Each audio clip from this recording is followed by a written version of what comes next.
So, welcome. Thank you. Um, the bathrooms are right around the corner down the hallway. First door on your right, and make sure you silence all your electronic devices before we Well, start. good. Of Dave and Allie with me from Virginia. Dave is a retiree from the United States Army, and his wife is joining us today so we can get a full spectrum kind of view of everything that's going on. So, with that, let me welcome you both to the show. Thank you. Thank you. So I want to jump right in with my strange question of the day, the one that I ask at the beginning of pretty much every single episode. And the question is um, your morning routines. And actually, both of you can chime in for this and any of these other questions along the way as well. Feel free to chime in. But what does your morning routine look like now versus when you were still in service, still in uniform? And maybe Allie, from your perspective, when he was still in uniform, and maybe now that he's around the house making all kinds of baked goods and doing crazy things in the kitchen. Yeah, a lot has changed. Active duty, I had 3 children running through the house along with dogs and a part-time job. He was gone a lot. We made a decision at one point that he would just deploy and do his thing, and I would stay stationary in one spot for a certain amount of time and just help with the kids. And if I ever needed him, I would definitely reach out through the command. But I don't think that really ever happened. But he was, you know, but yeah, the morning routine is very much different than what it was with having children around and having to deal with getting kids off to school, getting everything ready, and also working, and then coming back and dinner and everything else. When he got home, there was a transition, of course. And the transition, um, I would say 3 weeks to a month was a typical transition period where he would come in and make his presence known gradually with the children as far as the disciplinary. Um, but and that for the most part seemed to work fairly well with us from what I can recall from the many deployments and times where he would come back in and out. I don't PT in the morning anymore. Shame I on you. don't get up. I know it is terrible, but I mean, this is a work in progress.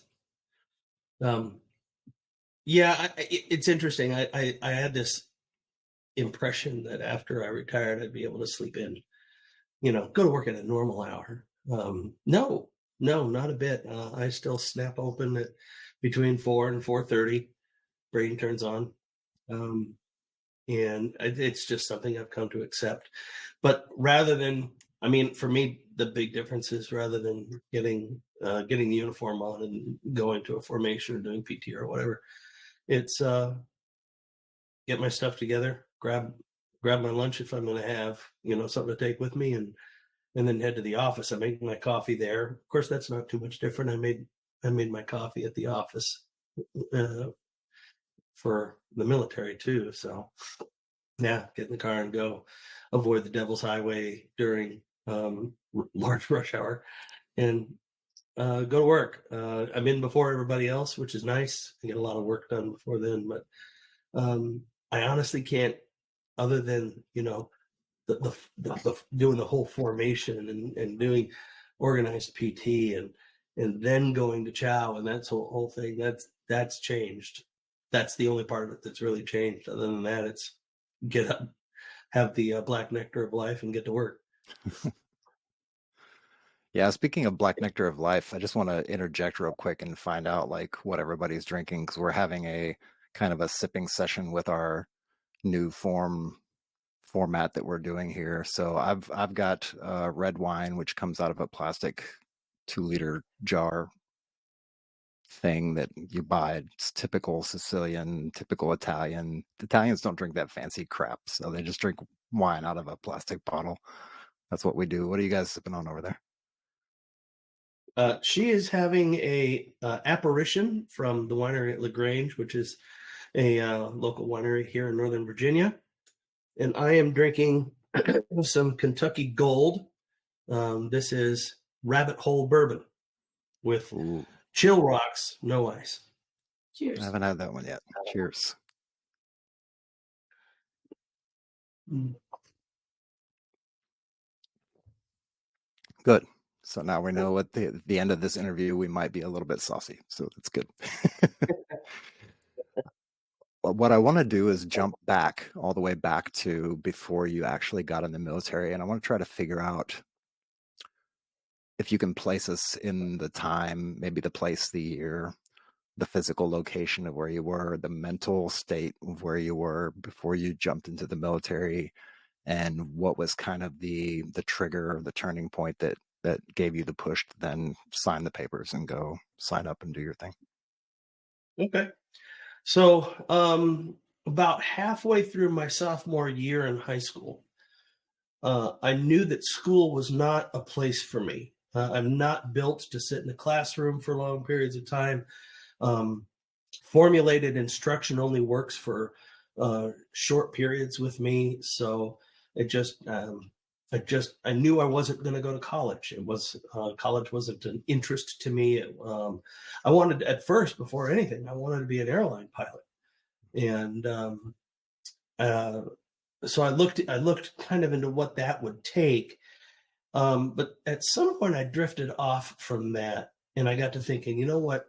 Instead of that, and to be honest with you, I honestly can't remember. I can't remember what the impetus was, but I shifted to, you know what? I'll join the Air Force. They'll teach me how to fly. Then I can, do the thing.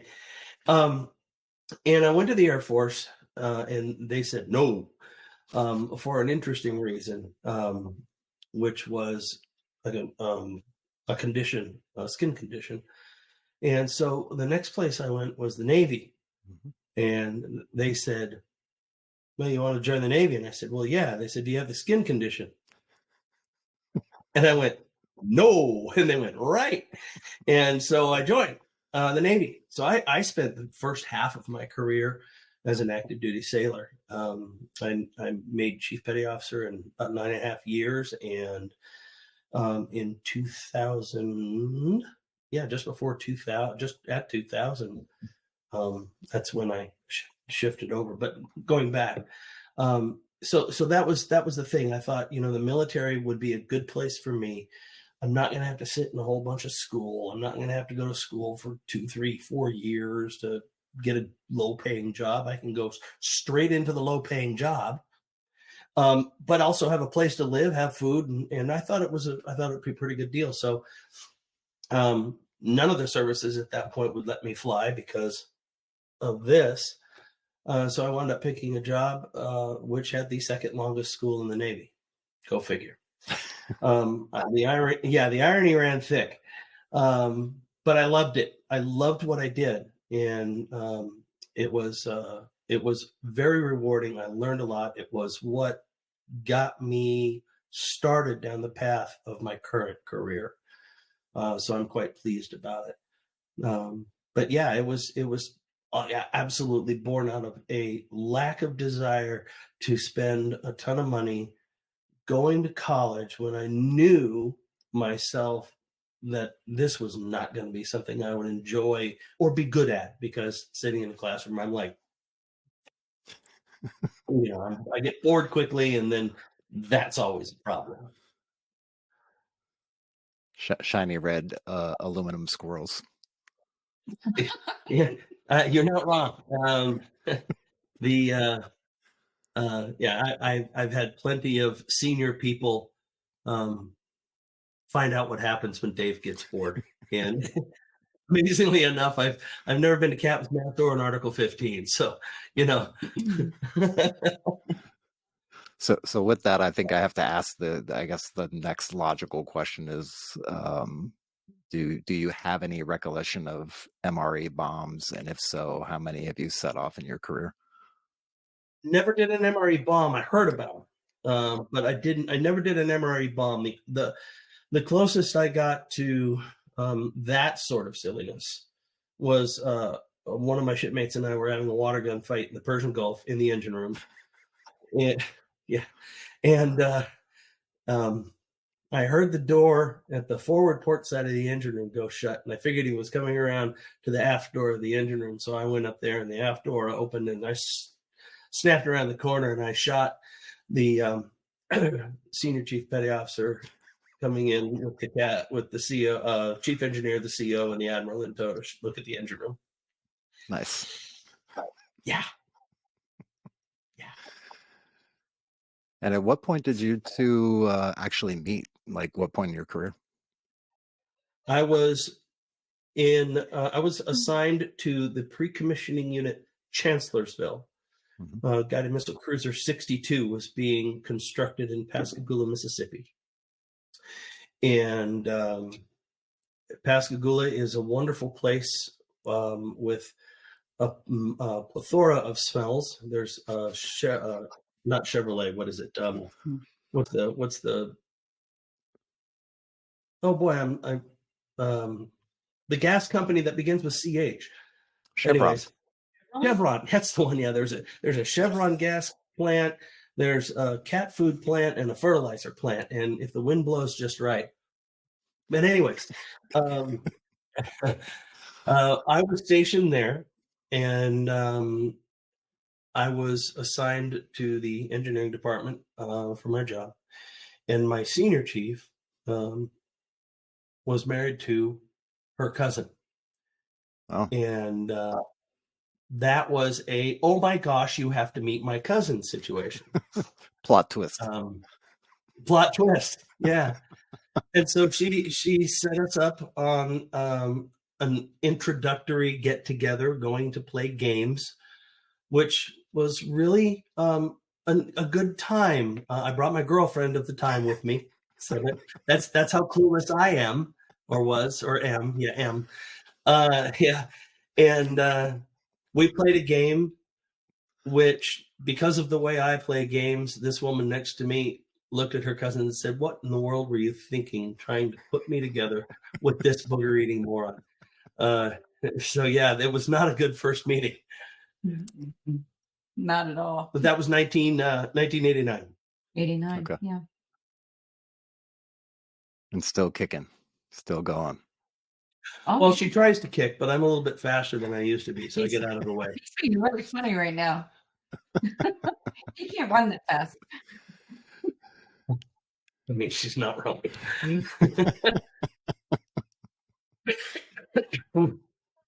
I'm in shape. What do you mean? Round is the shape. Round is the shape. That's what pizzas are round. Exactly. Yeah. So you met, and then how long after that did you get married? 6 months. Wow. I'm watching you process that. That was great. Wow. Yeah. We departed. We actually got together a few more times after that, and there was at least a hint of mutual attraction, and so we talked some, and I invited her to the commissioning, which was November 4th of 1989. She, at that point, she got to meet my parents because they were there, and we left Pascagoula to sail to our home port of San Diego, which meant going through the ditch. And all the way through, my cohort in crime and the guy I stood watch with in the engine room, who is still a very good friend of mine, kept coming up to me going, "You miss her?" He's an old Texas boy, and so everything came out, He's like, "You miss her? Hey, you thinking about it?" And it was, shut up. But so I called her when we got to Panama. I called her and said, "Hey, what are you doing for Thanksgiving?" She said, "I'm got a family gathering that we're going to." I said, "Okay, well, what are you doing for Christmas?" "Nothing. Come up for Christmas." "When do I plan to go back?" you don't plan to go back. No. And she immediately called her mother and said, I'm getting married. So we got married in April of 1990. Yep. Awesome. And for you, sorry, my ears were ringing there for a minute. This tinnitus is getting me. I feel Yeah. For you, Allie, how many moves have you guys made in the military in Dave's career? you need a piece of paper. No. Let's see. 1, 2, 3, 4, 5, 6, 7, 8. No, there's wait. East to west is East to one. west. West one. to east. No. One, Well, and that's then true. We've moved 3 times in San Diego. we moved 3 times in San Diego, so that's 1 plus 4, and then 5, 6, Mhm. 7, 8, 9, 10, 11. Yeah. 11. 11. It's my favorite number. So a total of 11 moves. Wow.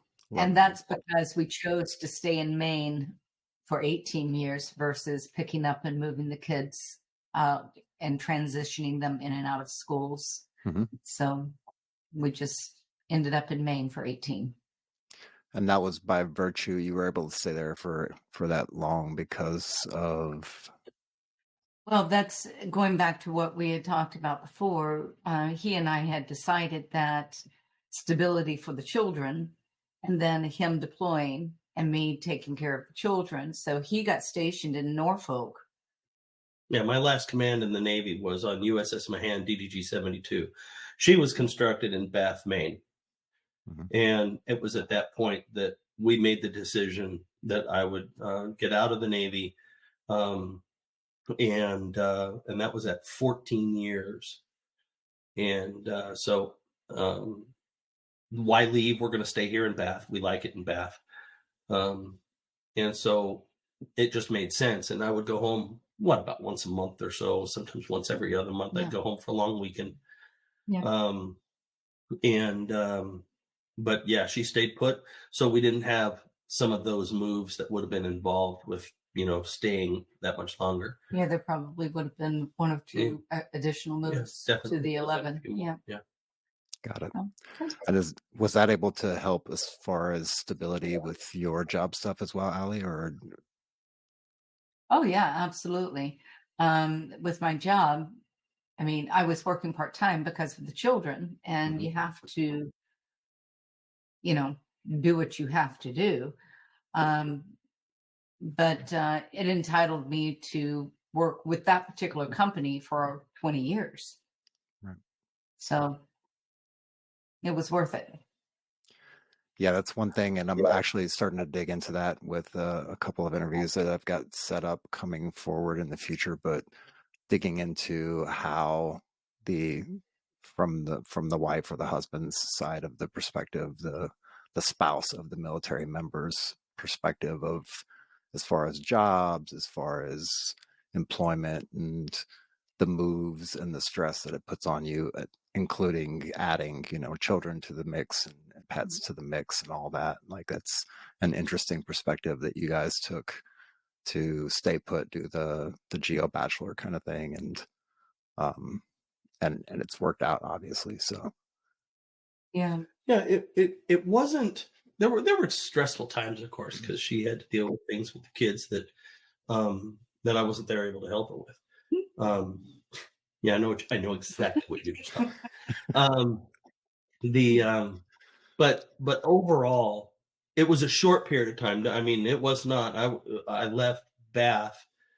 We commissioned Mahan in '98, and so I was in Norfolk, living on the ship until I didn't retire, but I got out of the Navy, and that was March of 2000. And so really, it wasn't a terribly long time. Some folks can't do that. I tell people all the time that one of the things that really kind of pushed my button for her was um, that she was immediately had an air of competence, Mhm. and I knew that I wasn't going to have to worry about whether or not things were going to go sideways while I was deployed, because you know what it's like. You're over there and you cannot do anything. And I remember, guys, they would get emergency phone calls, emergency radio calls on the ship because the car battery went dead, or because the water heater quit working, and their wives were just, they didn't know what to do. They didn't know how to handle that. it, it was kind of odd, but our goodbyes at the pier were, see you later. There wasn't a lot of it was, Yeah. got it, I'm out, later. And it was comforting. It made me know, it helped me to know that I could go do what I had to do, and home was taken care of. And if you don't mind me digging into that, because I feel like that's a really interesting point. Um, where do you think, like, what kind of pre-work, what kind of relationship skills did you build? What were some kind of Archimedes levers in your relationship that allowed you to have that kind of relationship and have that confidence on both ends of the spectrum, on both ends of the relationship? Here's the thing. Some of those some of those types of things for in both of our personalities were also some of the weak points as well. We are both type A's. We are both Mhm. very much large and in charge people. Mhm. And so that's that confidence and competence that I sensed in her. And that works great in a situation when you have to go. There were times that I'd have to call her and say, by the way, we've just been ordered to get underway and I won't be home for a week. That's happened. And that's great, because I knew that she had the kids sorted, she had the house sorted.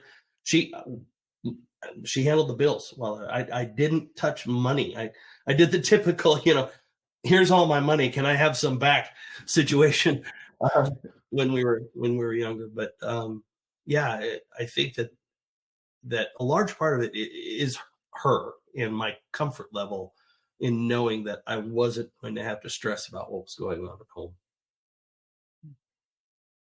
Yeah, I guess my Did that answer the observation. question?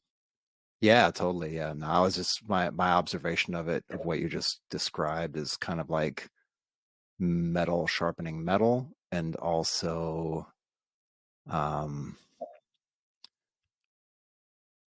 really just a trust, and I wouldn't say a blind trust, but I would say a trust to the point where there's not a second thought in your mind about the trust. Yeah, yeah, I think you're right. Yeah, I never once considered that things would go wrong at home. It never crossed my mind that I'd get that, Lewis, you got to fly off the ship and go home because everything went south. And I've also watched, as I'm sure you have over the time of your career, watched the guys get the letters. I'm out. I've taken my crap and I've left. You know, that never considered, crossed my mind, never. I've always Yeah. tried to be extremely supportive of his career and his job. I mean, he's the breadwinner of the family. I mean, nuts and bolts of it. So, um, when I decided to open up my own business, he was the nuts and bolts that held us together. So during COVID, so support each other, and supporting each other in all aspects, good and bad, Mhm. because everybody has good and bad. Yeah, you do. So, yeah. So, but I think for the most part, to me, it was rewarding. I was able to not only support him in his job and career in the military, but I was also stable enough to be able to maintain the home unless there was like a catastrophic kind of event. And we've had those in our lives, but the catastrophic events, he was land, he wasn't out at sea. Mhm. So, and was able to deal with what needed to be dealt with. But, with those being said, we have each other's back. I'm not going to sit here and say everything is roses and, fairy dust and everything like that, because it's not, you know, but we have each other and we will always have each other like in those regards. Cue Sonny and Cher song.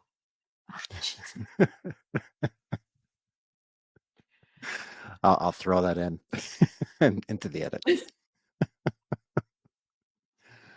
No, that's really good. I think that's another reason why I asked both of you to come on, not just Dave, because it is for sure about the military members' career story, journey through the military to transition out of the service and into another chapter or career in their life. But it's also the one thing that we don't get to take a look at very often, or we don't get to put a microscope on and examine very often, is the kind of the dynamics that allow someone to be successful in their military career, that allow them to transcend the 2 decades or 3 decades that they have to do in order to get to that point of retirement, to be able to do it with, grace and make it look easy and come out on the other side of it as equally successful in their families, in their lives, with their children, with their grandchildren.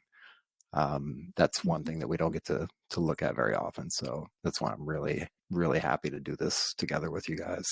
And you're a perfect example. I mean, I've known Dave for not as many years as you've known Dave, but for sure, it's really, and it sounds like it was an alpha seeking out another alpha. Maybe that's just how it worked out serendipitously. Maybe it wasn't planned like that. And then also the fact that the two of you both,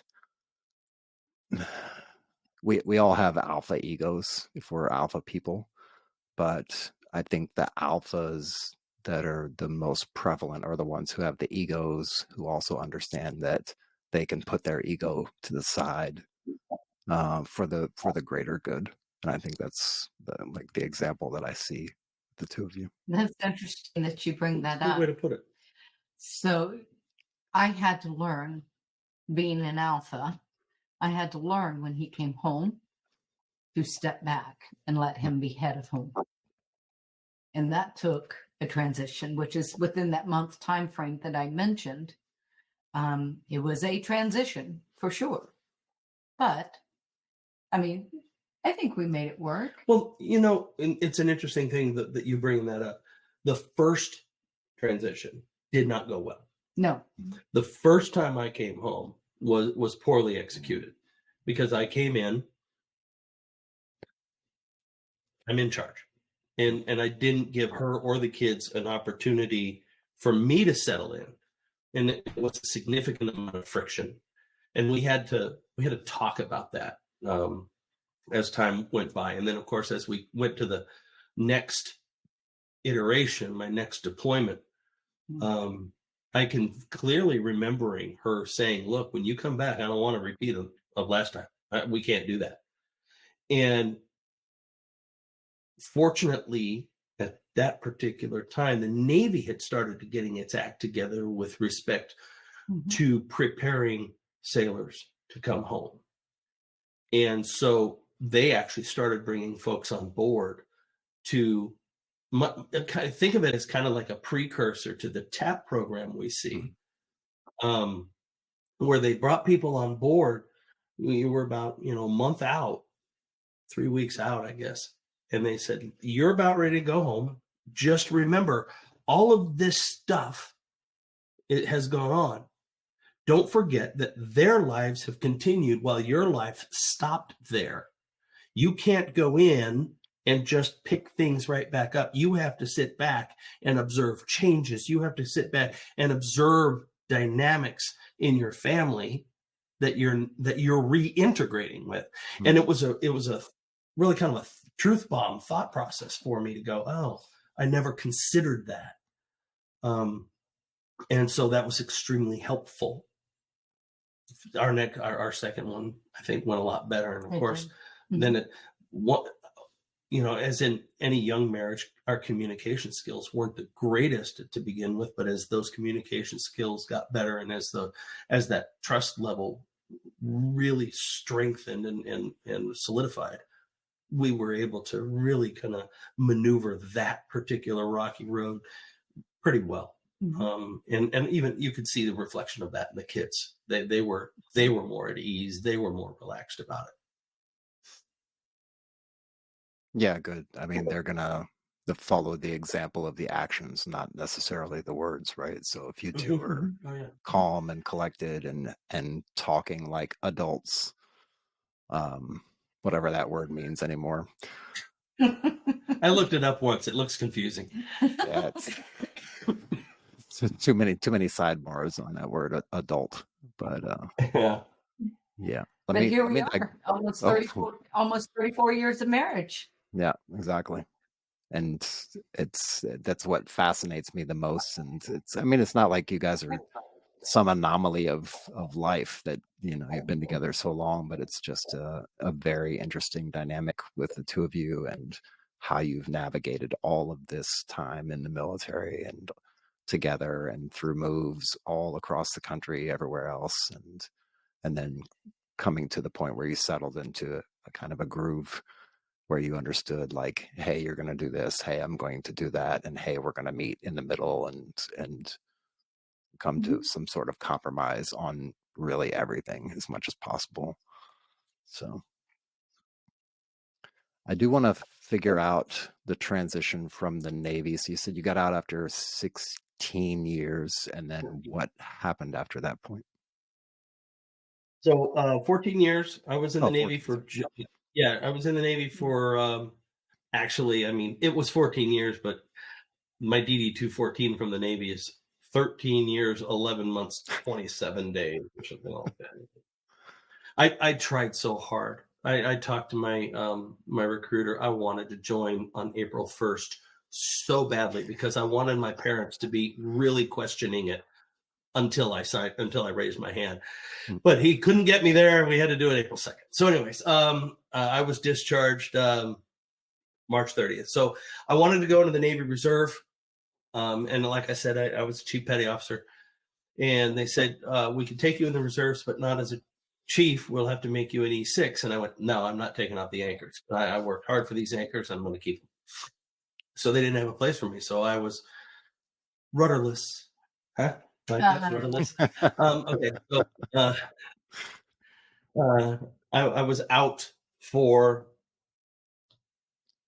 a couple of years because September 11th happened, and that set my teeth on edge. But I couldn't just run back to the office. I couldn't run back to the recruiter's office. Life had changed too much since then.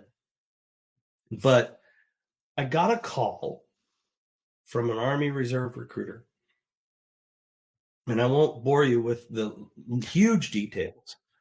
But he said, hey, I see that, you were out, just a couple of years ago. Are you interested in coming back in, being part of the Army Reserve and shooting automatic weapons at West Point? Well, yeah. So automatic weapons. So they put me in the Army Reserve took me back as a E7. And I stayed as a 7 for a very long time in the Army. They told me that I had enough time in grade when I joined. They said, hey, you got enough time in grade. Why don't you put in your package for 8? I'm like, are you kidding me? I still am trying to figure out your rank structure. All right, I can't. What is this formation? What is this quarters thing called? It's a formation. All right, I thought it was quarters. No, it's formation. That all of this new lingo. I got abused relentlessly for taking a head break. It's a latrine, you idiot, friggin' sailors.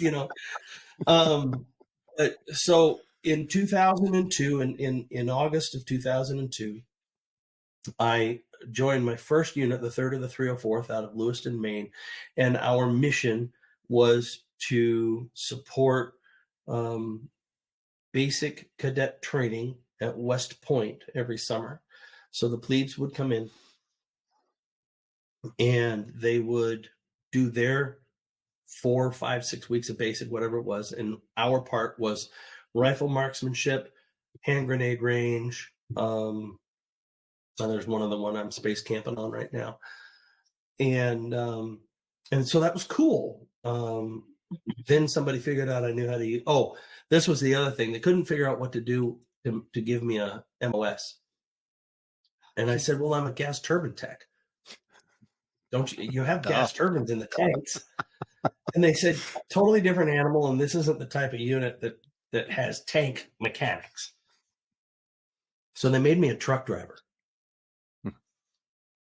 Yes, I was for a very short time in the Army an 88 Mike.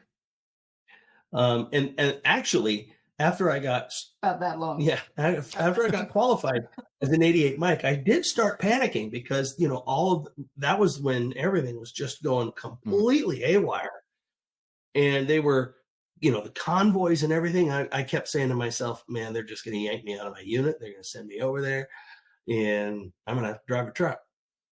Okay, I could do it, but I was like, are you freaking kidding me? Anyways. But then they figured out that I could use a computer, and they put me in charge of the laser marksmanship training system. You remember that? Mm-hmm. You put the little thing in the rifle, click, and the little laser. And man, I love that thing. And I love setting it up. I love making it work. I love doing all that stuff. And so we use that at West Point. It was a really great tool. And then they assigned me to be the career counselor. So I did all that training, and I was at a pre-deployment event in Massachusetts, and it was this group, from Fort Devens, that was the NEIOC, Northeast Information Operations Command. Excuse me. No worries. Bless you. Excuse me while I try to die. Don't die on me yet. Another hour to go. Yeah. I don't talk this much. Ask her. I don't talk this much. Nah. And we got to talking about the computer stuff, and I told them what I did for a living and what my hobbies were, and they dragged me over to this warrant officer. One of the guys dragged me over to this warrant officer. Hey, you need to talk to this guy. And so he took me over to their unit, and I was just like goggle-eyed because of all the nerd stuff there. And the next month found me transferred down there. And so I spent the bulk of my Army time driving to and from Massachusetts for drill. And so that's how I wound up in the Army, and that's how I wound up as a 25 Bravo. Yeah, and I kind of want to pull the string on this because I'm just out of pure curiosity, and it's my show, and I can do what I want with it. So, do whatever I want. I've found because I happened to stumble into that same unit on accident, and that's how we met. And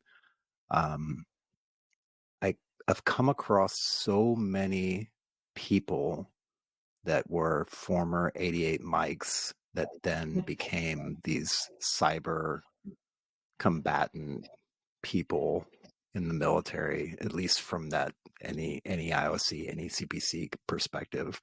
And I'm just curious about that. Like it's strange to me that it's this weird kind of, I don't know, it's just accidental happening. I don't know. For my part of it, I know that they threw me in the 88 Mike course because they need me to have an MOS.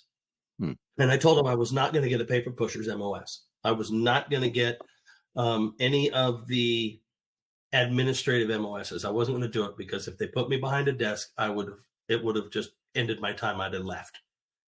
And so they said, well, okay, fine. We'll make you a truck driver. I said, okay, that'll be fun.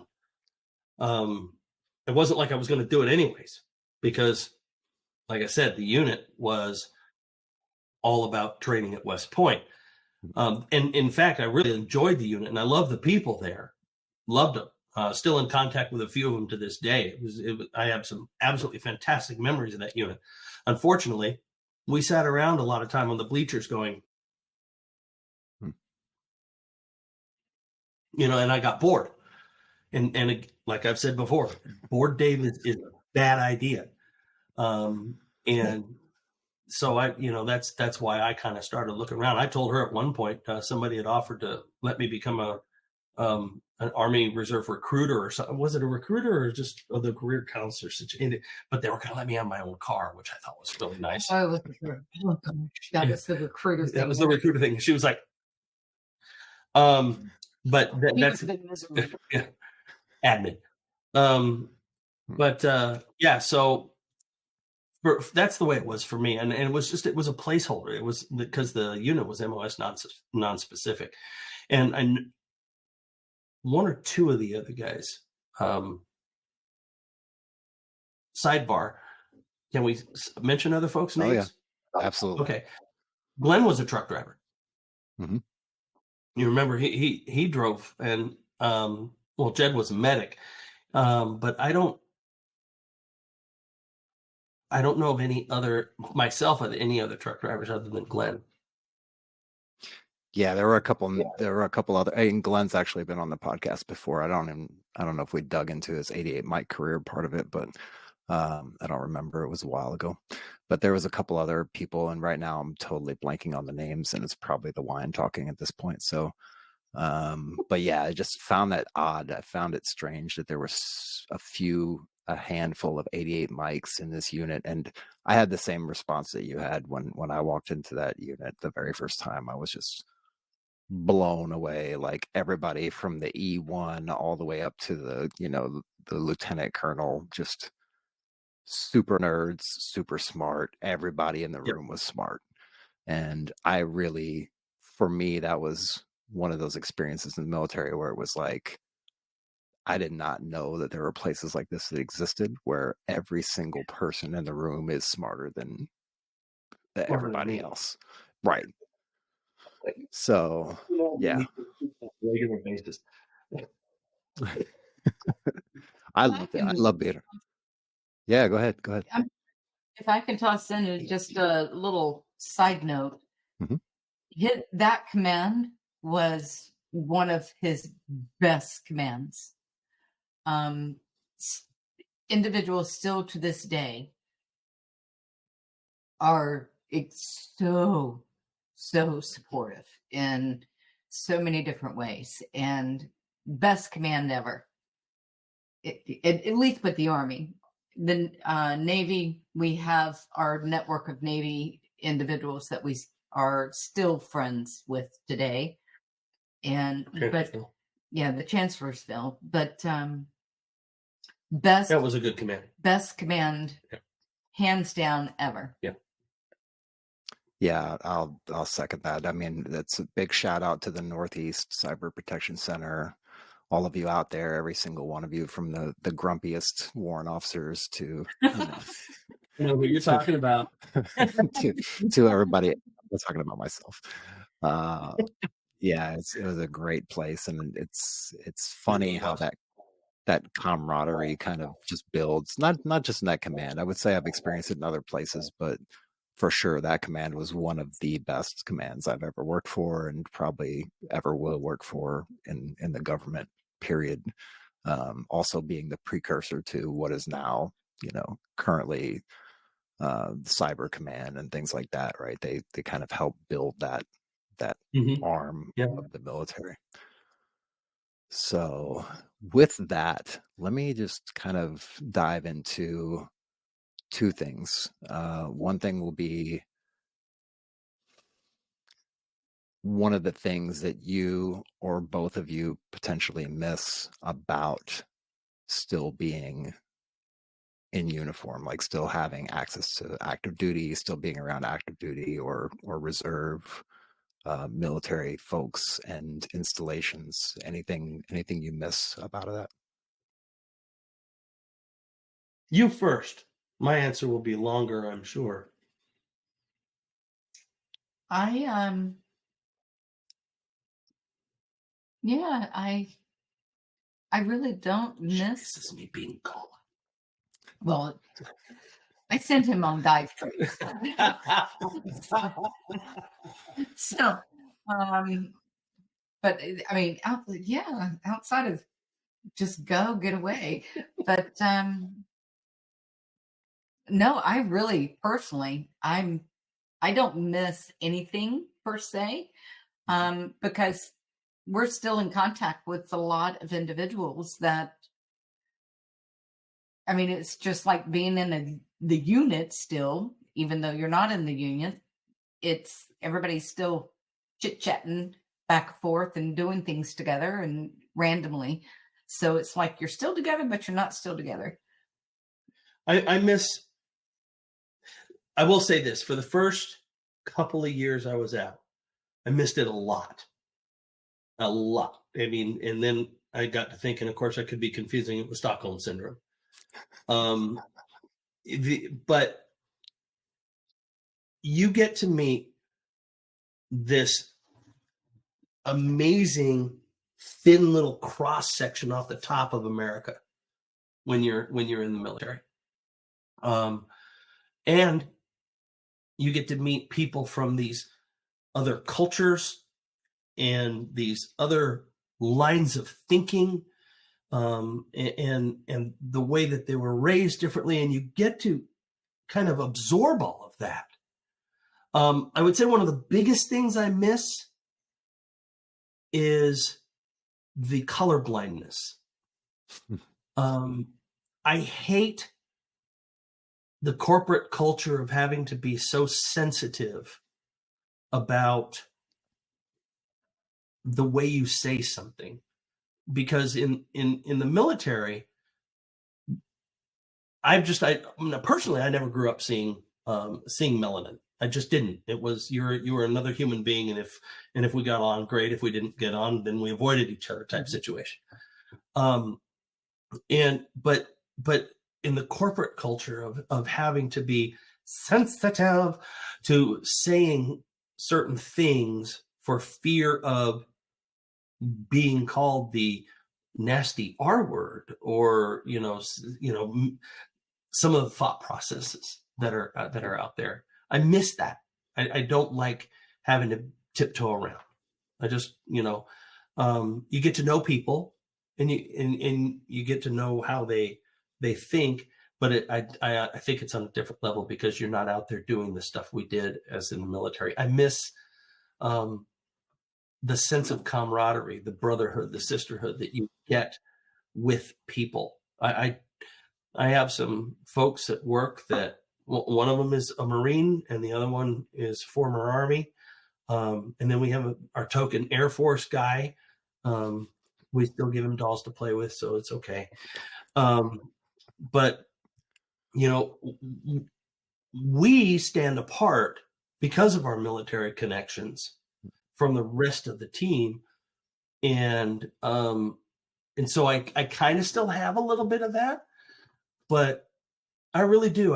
There are times it's like, man, I'd love to put the uniform back on. And I'd probably have to get a little bit of a bigger one now, just to slightly, how. And but pizza. There's times I'd love to do it, but yeah, I'll leave it at that. That's what I miss, is that camaraderie, that sense of belonging, that brotherhood, no matter where you're from. This guy who grew up in South LA is my brother, even though, we were miles and miles apart from each other. Yeah, and with that, let me slide over to something about your transition. Can you give us the year that you actually retired out of the military? And I actually want to kind of get your very interesting story about retiring out of the military, because it's a little bit different than most people's. But leading up to that point, what were some of the thought processes, maybe the mental gymnastics that you were doing in your head, or maybe weren't, leading up to that point of deciding to retire, and then actually the last, like, say, year or 6 months of time that you had just prior to getting out? What was that like? So, our last deployment with Det 2, I did the math, and I was going to reach sanctuary on that trip. And so I threw that flag the minute I got there. We had talked about it. Because I did the math, and I came to her and I said, look, here's the deal. I'm going to get over 18 years. And there's this rule, and we call it sanctuary, that they'll keep me and put me somewhere. I said, now, here's the thing. I get to ask where I want to go. But again, it'll be needs of the Army, and they may send me somewhere else.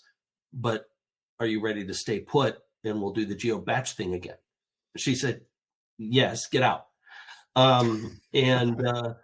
So all the way up to leading up to Det 2, we were talking about it. So I hit my 18 years just before we came home and started demobbing. And it was at that point that I was actually starting to, let me back up a little bit even more. Mm-hmm. One of the reasons I made that year was the contract I was on at my in Bath. I was on a government contract for providing support to the pre-com units. I was the IT guy, and that contract was lost to another company who very graciously offered to let me keep my job for a 14% pay cut. Well, the pay in Maine is trash anyway, and this was going to be even more trash. And the cost of living wasn't going down 14%. So I told them no. And I called the unit there. And again, this is one of the reasons we love Massachusetts, or we love, that NEIOC so much. Called them up and said, hey, can you put me on orders? And the XO at the time said, give me a minute. Called me back a couple hours later. He says, yeah, I can get you 179 days, and then we'll reapply. And so I literally, from 2013 to the deployment at the end of 14, I was on orders. I was just doing a circle of orders down at Devon's. And that not only saved our bacon, but it gave me some freedom. Mm-hmm. And it also gave me the opportunity to chew on one of my biggest regrets in the military. And I would have to say that it's my only regret. But I got too old. But I should have become a warrant. I should have gone warrant. If there's one thing I could go back in time and change, it's when I was first told, hey, put in that application for a warrant. Swallow the pride, swallow the ego, swallow the stupidity, go to the freaking warrant program.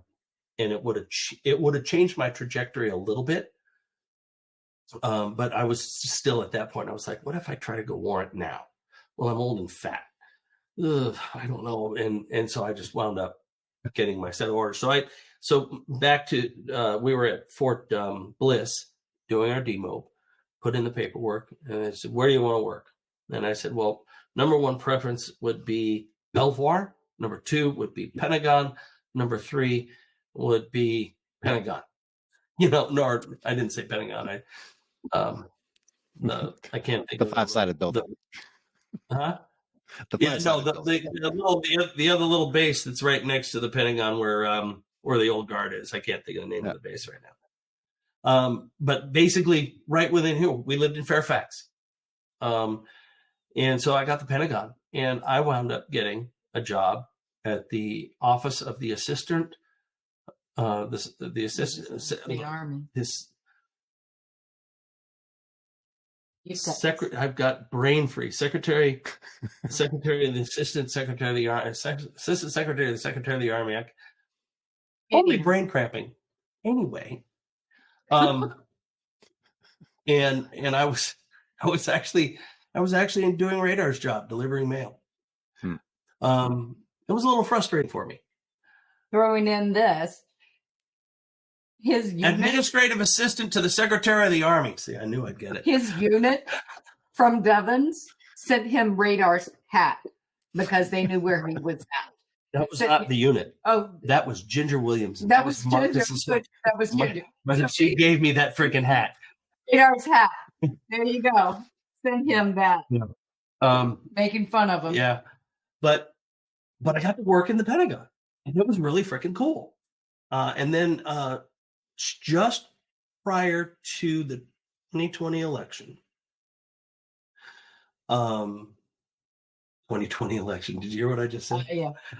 Just prior to the 2016 The booze. election, It's the it booze. is not.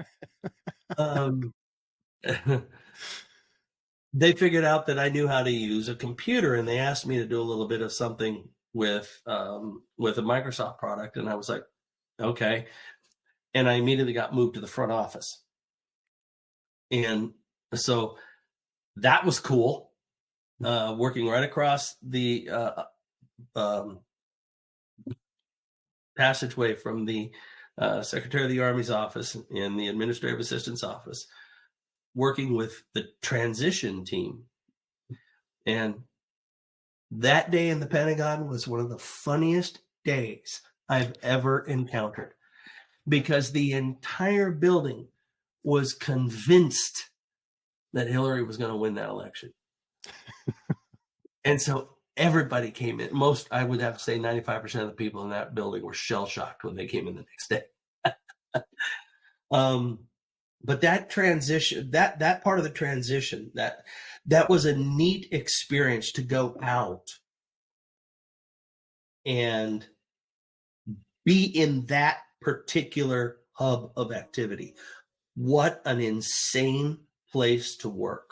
Oh, you were also released with the signature of Trump. Oh yeah, I got the first. We don't talk about that. It was the best certificate ever. It was huge. It was the best ever signature. Find that important. Some people do not. So, But yeah, my retirement certificate was the first one signed by Mr. Trump. Nice. But they were supportive. I mean, again, it goes back to the type of atmosphere that there's definitive professionalism, there's definitive chain of command. But I was treated like a grown-up. I was treated like somebody who had values, somebody who could contribute. When they found my strengths, they immediately put me in a position to play to those strengths. And I appreciated that. So I retired in July of 2017. And No. yes, 16. 17. I got it paperwork. I retired in July of 2017, and the whole TAP. You're right. You recorded that, right? She Confirmed. said, Confirmed. okay, thanks. And Sorry. The TAP process was extraordinarily powerful and helpful. I'm sure you're going to talk about that later or ask me about that later. But and they freed me to do that. They didn't do what I have heard so many other commands do, which is to tie their people up and make TAP less important, or you have to go from some friggin' sergeant major's change of responsibility ceremony, get TAP done later, that sort of stupidity. It didn't happen. So I was very fortunate in that they took my career and the end of my career seriously, and it was really nice. Yeah, and I don't know if that came as a surprise to you or not working at the Pentagon? I mean, maybe after working there for a while and you discovered that the folks there were actually genuinely involved and genuinely cared about your career and genuinely cared about what your well-being as far as, your professional achievements there and probably even outside of the walls of the Pentagon with your family, with your house and your kids and everything else. Um, so I don't know if that's a byproduct of that, but it's a coin toss. Really, it's a coin toss. Depends on the unit, depends on the leadership, depends on where you're at, depends on the TAP program, whether it's Army, Navy, Air Force, depends where you're at, really. Uh, and it's really just a coin toss. It's Russian roulette. Not to say that you're going to get a bad experience with TAP, but um, it's not always equal. And you're right. There are many commands out there who, for whatever reason, they don't put an emphasis on it. They don't make it a priority, especially for somebody who's retiring. But even for those who aren't retiring, those who are transitioning out after 4 years, 6 years, 10 years, like it's the same. Yeah, it's amazing to me. I'm just to say this out loud. It's amazing to me how many commands treat people who choose to get out after 4 or 6 years. They almost treat it like it's a betrayal, and it's just insane to me. I got read the Riot Act by our sergeant major in our last deployment for encouraging a soldier to depart the Army. He didn't want to be there. He didn't find value in it for himself. It made him unhappy. And I got read the Riot Act for encouraging him to move on with his life, to find out what worked for him, and to take advantage of the TAP program. And you say, yeah, the different TAP programs. I only went through the Army one, so I didn't know there was a different one. I thought it was the same across the board for the DoD. But it is amazing to me how that's a program that is a lot like a sewer. You get out of it what you put into it, and the more you put into it, the more you're going to get out of it. Yeah, that's definitely one thing I try to touch on here as well, and I'm trying as hard as I can, and it's not a brick wall, but it's really a lot of red tape, administrative kind of hurdles that I've got to jump through to get actively involved and physically on the ground in a TAP session, to be able to get 30 minutes to talk to people, to explain to them, my perspective as a retiree and my perspective of what things that they should be looking for and what things that may or may not be glazed over in the process. Yes, it's a DoD program. Yes, it should be executed the same, but as we know, the Navy does things the Navy way, the Air Force does things the Air Force way, the Army does things the Army way, the Marines, Space Force. Yeah. So out. yeah. Yeah. So we were fortunate to have two children join the military. Mhm. One is still in, the other one decided to get out. So it's the same scenario. They reached out to him, Dad, what do you think? Kind of thing. We have one that's going to make it a career, one that got out based on life events and scenarios. But now he's in a position that he has a government job that he can switch it over into his time. So it's an individual process in my mind of where and what that individual desires in life and where they want to see themselves at the end. 20 years, 30 years, whatever it is. So everybody has different, everybody has a different situation, life dynamic that will come into play that makes that decision. Yeah, and I want to ask you, Allie, specifically about that as far as the tap is concerned and your perspective on it. How involved, if any, were you with that whole tap process? Like, were you, because I know it's not really open to the spouses, as far as I know anyway. I haven't seen anything that tells me No, that it is. mm-mm, Um, it's not at all. what kind of things would you look for that, or maybe if you were looking hindsight, over that period of time when Dave was getting out and retiring out of the military, what are some of the things that you would have wanted to have happened as far as the tap process from a spouse's perspective? Um, I guess for me, the clarity of what tap is, Hmm. so and what it entails. Um, but David and I, we trust each other implicitly. So he would just come home and just talk with me on a layman's term, non-militaristic. What do you think about this? What do you think about that? Um, and he would give me certain scenarios, and I would say, well, no, that's not good. Well, what about this? Well, that sounds better. Um, but to be educated Hmm. on what a tap is and what it entails as a spouse to help encourage spouses, I think would be best. I think that's a good point. See, and this is one of those things. She does such a good job of just kind of rolling with the punches most of the time. It never occurred to me to kind of give her at least a basic rundown of what TAP is, Transition Assistance Program, Right. Mm.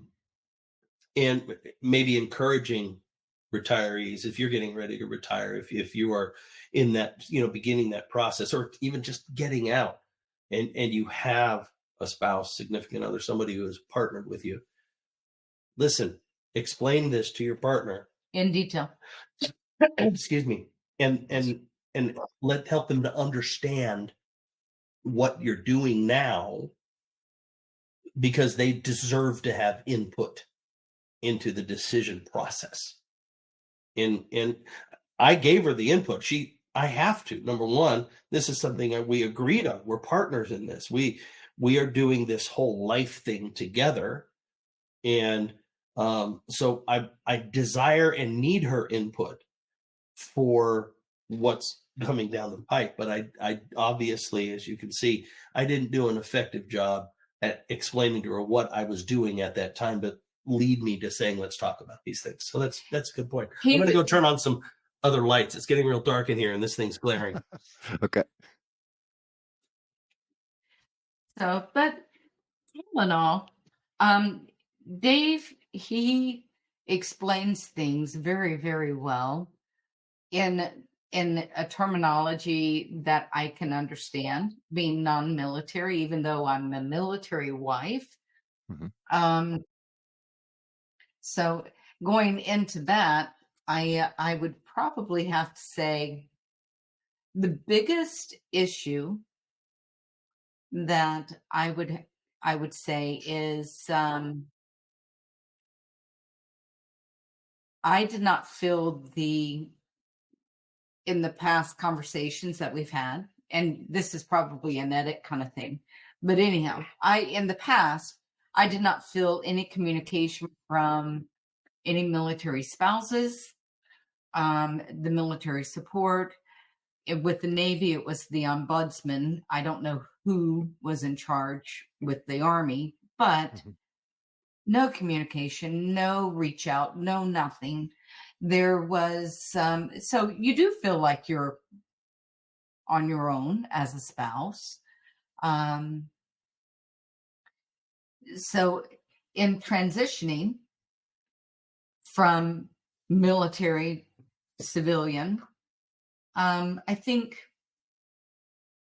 with us, it was our own level of communication. There was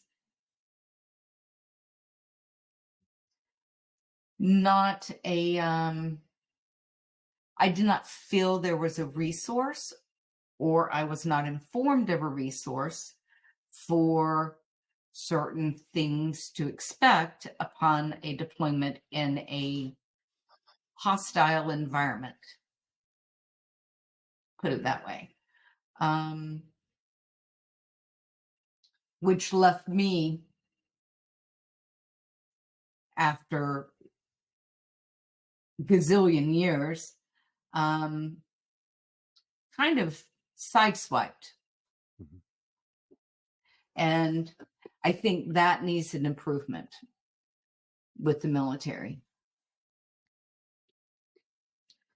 Just throwing that out there. No, And I again, you can edit if you need to.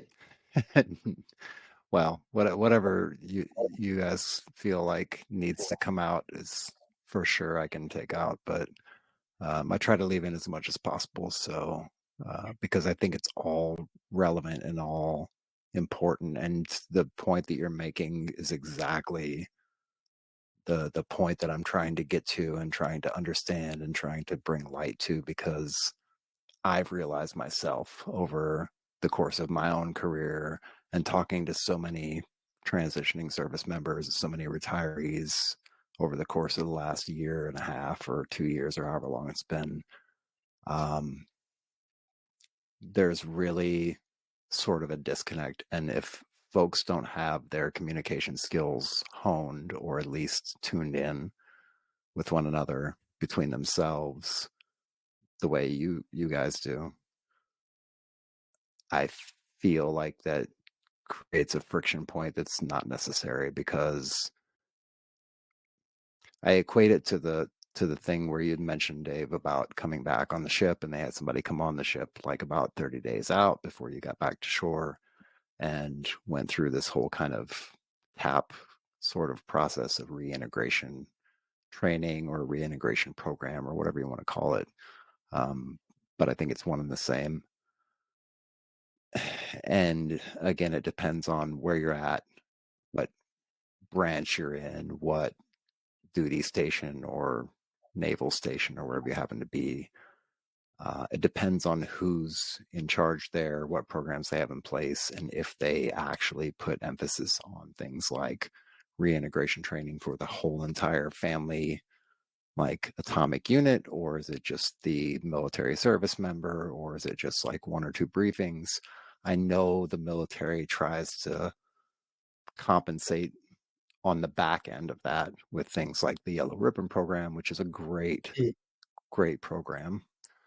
But not everybody does that. It's not equally exposed and equally taken care of from all services across the board. It's not a DoD mandate to give Yeah, spouses transition assistance. it's an interesting thing you bring up. I'd forgotten about the Yellow Ribbon program. Do you feel that you got anything out of that Yellow Ribbon event we went to? No. Yeah. The Yellow Ribbon event that we were required to go, you have to go do this. The very first thing is the way that the Yellow Ribbon program was presented immediately set my teeth on edge. I read through the literature, and it's like, this is stupid. I don't see a value in it. And now you're forcing me to go to it. So our minds were already set against it. They wanted us to do a post-deployment one, which I don't think it never happened, did it? I don't remember, to be honest. I don't with you. remember. Maybe I didn't do it because I transitioned straight They away to probably active had duty. it. They probably Yeah. had it, but we didn't do it. If I can see the value in the Yellow Ribbon program, because it goes back to that whole idea of, I would tweak it if I was in charge. you would change something. Yes. Mm-hmm. It needs to be sold better, and maybe it is in some places. Just, there's a lot of different options or possibilities involved here. Mhm. But the way it was presented to us, it was never presented as something that I found value in, that we could have value with. But it being a forced thing the way that it was, we just kind of went, oh my gosh. And the presentations, I remember the presentations were just bad. So I hope that there are people that had good experiences with Yellow Ribbon, And things but ours just wasn't. could have changed between now and then. Yeah. So Yeah. hopefully, but I personally, as a military spouse, I think that former military, always military. Hello. So anyhow, it's to me, the Yellow Ribbon, I think it would have been really important just to do kind of like breakout sessions for military, for the women, for the spouses, male, female, whoever nowadays. But sorry. No, I'm biting my tongue. It's okay. Anyhow, it is what it is. So it's for the spouses, significant others. Is that more appropriate? Yes. So Yes. anyhow, I think breakout sessions with understanding a transition of your soldier, your spouse coming back, going in, whatever dynamics, what to expect, how to expect it. These are dynamics that need to be laid out. And to me, it was just what they did back in, I don't know, 2014? Back in 2014. Jeez, I'm croaked. 10 years ago. 10 years ago. So, I mean, things could have changed, but I really believe that the spouses need really significant information of what to expect, how to expect it, I mean, you may or may not, get this from your spouse or significant other when they are departing or returning. You may or may not, but you have to be prepared for these things. We never got any of that. I personally was sideswiped from his last deployment because of the lack of. I had never experienced in my life. Was totally sideswiped. And I think that it's something that needs to be really educated into our spouses, period. Sorry, got a little bit on a tangent there. No, you're actually right on target with everything you just said, and I 100% agree with everything you said. And that's why, and like I said, I've just recently, for whatever reason, it's boiled to the top of my brain pan and become really, really important to me to kind of discuss this. And that's why I asked you as well to be on the show. I didn't want to just do Dave, because me and Dave can have a heyday and have giggles and laughs and talk about lots of things. But I also want to bring that perspective of it in, and you guys are the perfect couple to do that with. So yeah, there's things that, and I'm hoping that one day maybe, somebody from Congress or somebody will actually see this and listen to it and pay attention to it and take heed to it, because it's probably the thing that we do worst in the military is, at least in my experience, is actually getting customer feedback and actually acting on that customer feedback and fixing problems that need to be addressed, rather than fixing what we think needs to be fixed and trying to anticipate what the customer actually needs, the customer being the military families, the children of military folks, the spouses of military folks, and military folks in general as well. So yeah, it's that, and then it's also the transition program, and we can hit on it one more time or go across it, but I kind of equate it to that whole reintegration program of when you come back from deployment as a military service member and you get like this whole week long or 2 weeks long of training or however long it happens to be, where you get to go through these classes. And I think at the time there was, some MRT training and some other things about how to, keep calm and how you're going to reintegrate and how things are going to be when you get back home, depending on when you deployed or when you came back.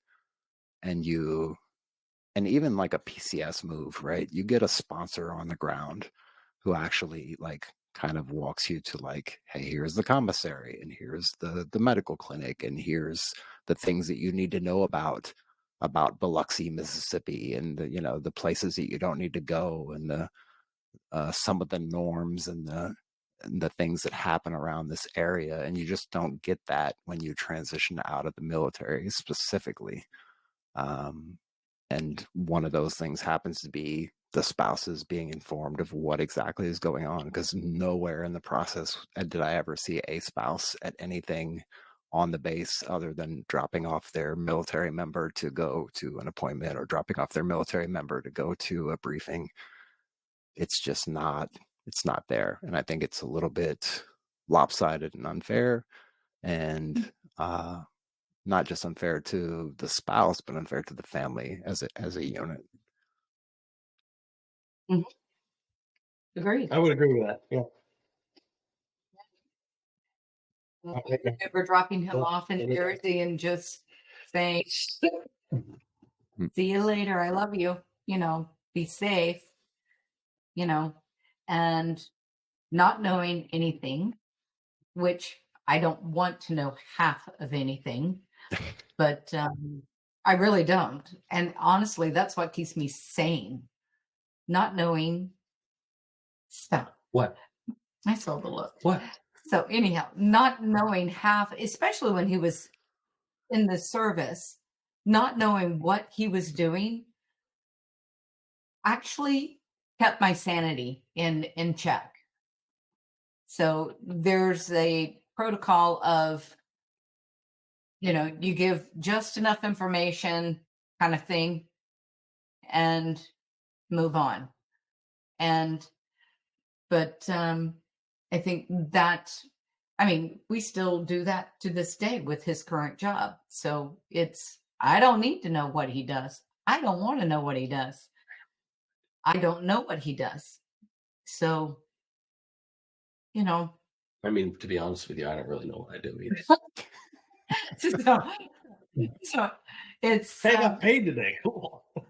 So I think communication between spouses is key in any kind of situation, any kind of deployment, any kind of whatever you're going through. But communication, even if it's just picking up the phone, hey, I love you, thinking about you, what's going on with the kids, what's going on with the dogs, what's going on with the mailbox, I don't care. Talk about anything under the sun.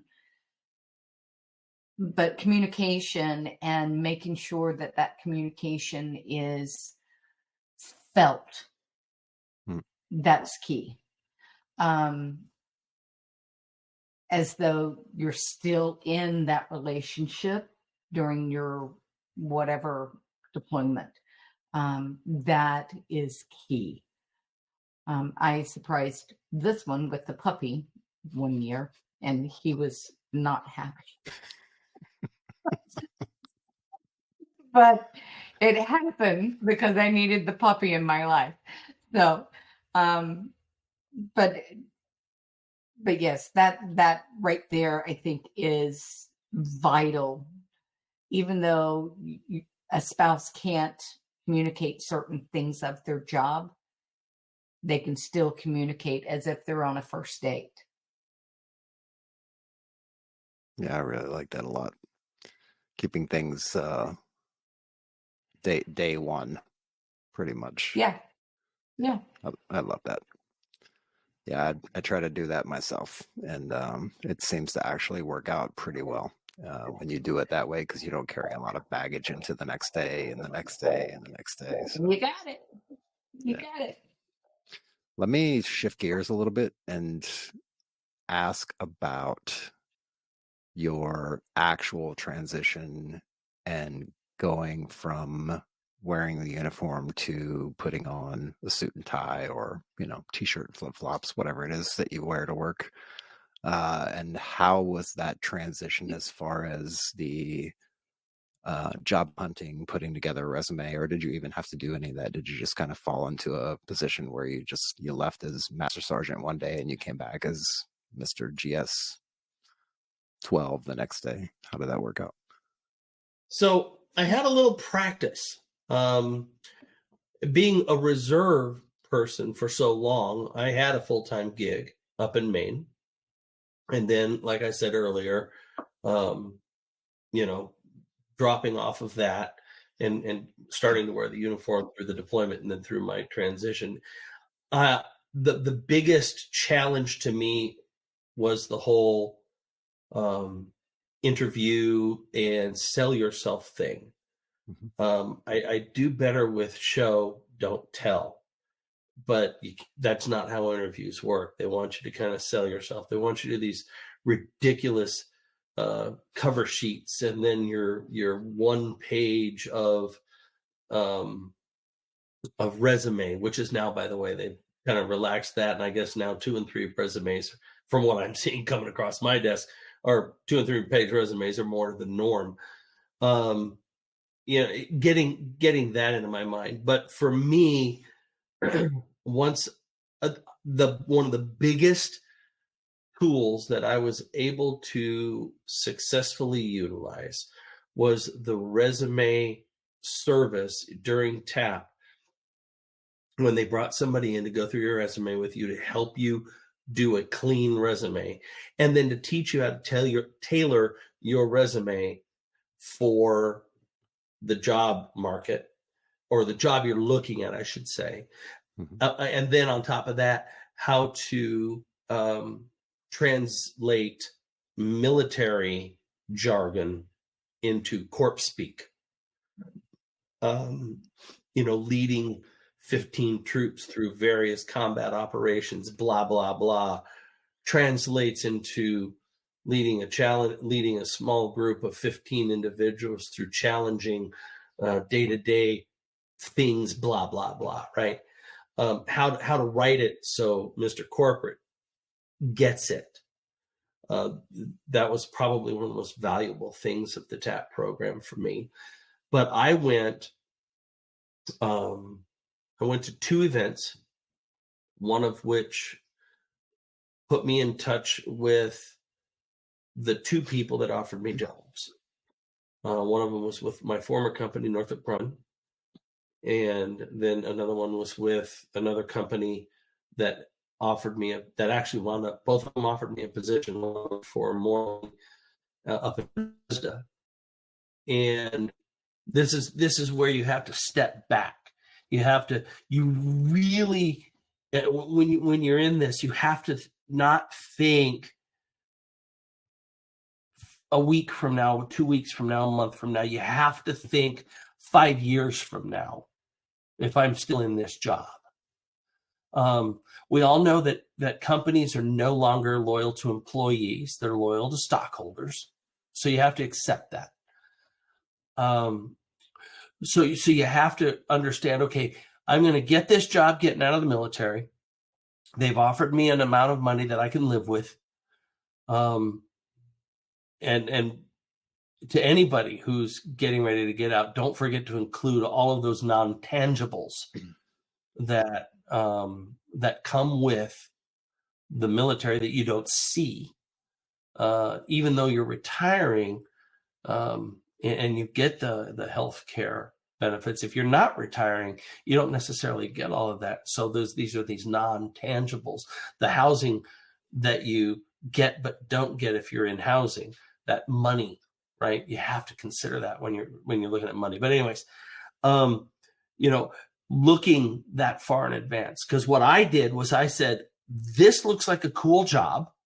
It is a really cool amount of money, but I failed to really absorb the impact of driving from Bristow, Virginia to Bethesda on I-66 every day. Now, that's the one I call the Devil's Highway. It is terrible. And I leave my house no later than 5 a.m. in order to avoid sitting in bumper-to-bumper traffic for an hour, increasing my internal rageometer. And fortunately, by the grace of God, they rescinded that offer because the customer eliminated the position. And I went to the backup. And then the backup was with my old company, Northrop Grumman. And From Maine. yeah, well, I worked for Northrop Grumman in Maine.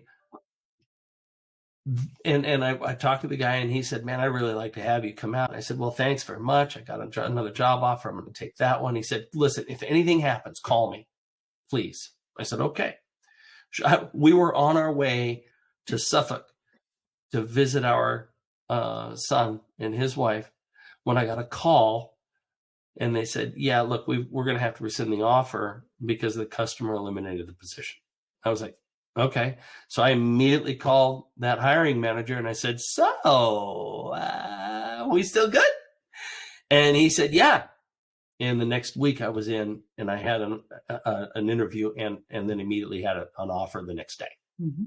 So, but having navigated the corporate structure before, I was like pretty lackadaisical about most of it. Like I said, that resume piece is critical. Learning how to do that. If I have to redo my resume again in a serious way, I'm going to go find a professional, and I'm going to have them go through it with me. That's not my strength. I can wordsmith all day long, but to write it in a way that the algorithms are going to catch, because your resume doesn't go to a human right away. It goes to a computer. It goes to frickin' Watson's second cousin from the backwoods of Alabama. And he's like, well, this is okay. And sends it or doesn't. Nothing wrong with that. I said the backwoods of Alabama. You're from Montgomery, Alabama. They practically didn't in there. And then thinking a year, 6-7 months, a year ahead, am I going to be okay with doing X every single day? I would have been a ball of rage and hate if I took that job in Bethesda. I would have been miserable. Right now, I am not a happy camper if I leave my house after 6 a.m. I'm not. I'll spend the $14 on the expressway to avoid. I will. And so these are things, though, you have to consider. And TAP, as good as it can be, doesn't necessarily prepare you to think like that. And I mean, I'm really passionate about this because there, by the grace of God, I would have been in that job. Well, whereas now I'm in a great gig. I love what I do mostly. I really enjoy 95% of the people I work with. And honestly, tomorrow morning, if I'm not feeling it, I call my manager. Don't play this for the whole world to see. And he says, okay. You see what I'm saying? So these are things you have to consider that you don't naturally consider in the military. You don't, because your programming for 20, 30 years is get up, go do the thing, walk there, ride there, do the thing, go to the motor pool, do that, whatever, and then you're done for the day if they say that you can be done for the day. So you don't think about, oh, what about this commute? Where am I going to live? What is going to be the difference between buying a house here versus buying a house over here? And that distance, is it worth the distance? Is it worth that drive? Is it worth maybe taking less money to go get a job opposite traffic? Is it maybe worth taking a job where you have to pay a little bit more for benefits, but you have that flexibility? or you're actually happy with what you're doing. And I could go on a long time about that part of it. Yeah, and I just want to go on a tangent real quick and ask you, as far as you getting the job with Northrop, do you feel like that was more of the results of the resume writing, or do you feel that was more of a result of building relationships and building networks with people and establishing those lines of communications beforehand? So I didn't know this person from Adam. I got that job not because of a piece of paper. Mhm. I got that job because when I walked up to him and I told him who I was and I handed him my resume, he looked at me and he says, "Let me ask you something. How do you do X, Y, and Z, or do you know how to do X, Y, and Z?" I said, "Yeah." One of the things that they had was a virtualized environment, and I said, "Well, I basically run a virtual environment in my house. All of my stuff is on one server." And he goes, "You have to come with me right now." And we went and we talked. He called his lead guy, and we talked on the phone for a little bit. But the opportunity to actually stop and have a conversation with a hiring manager, when hiring managers take the time to go to these events, these hiring events, you know that they're serious about finding somebody they can work with. And honestly, I think if they're not interested in you, you can still walk away feeling good about it, because it's not about you, it's about what they're actually looking for, right? Right. Um, and So there were several folks that I would talk to for a little bit, and you could see they were being polite. "Okay, all right, great, thanks. We'll keep this. Here's my card, blah, blah." But this guy, when I told him what I knew and what I did and how I operated, he was like, uh, "Walk with me. Let's go make a phone call." So, these hiring events are absolutely, in my mind, pivotal, because you're talking to a human being, not relying on a computer to spit your resume out to the right person. Mm-hmm. Even now, I have looked for different positions within my company. I don't put a resume in on my company's website. Hmm. I call the hiring manager, or I call the hiring recruiter, and I say, "Put me in touch with the hiring manager. I want to talk to him." And they'll do it.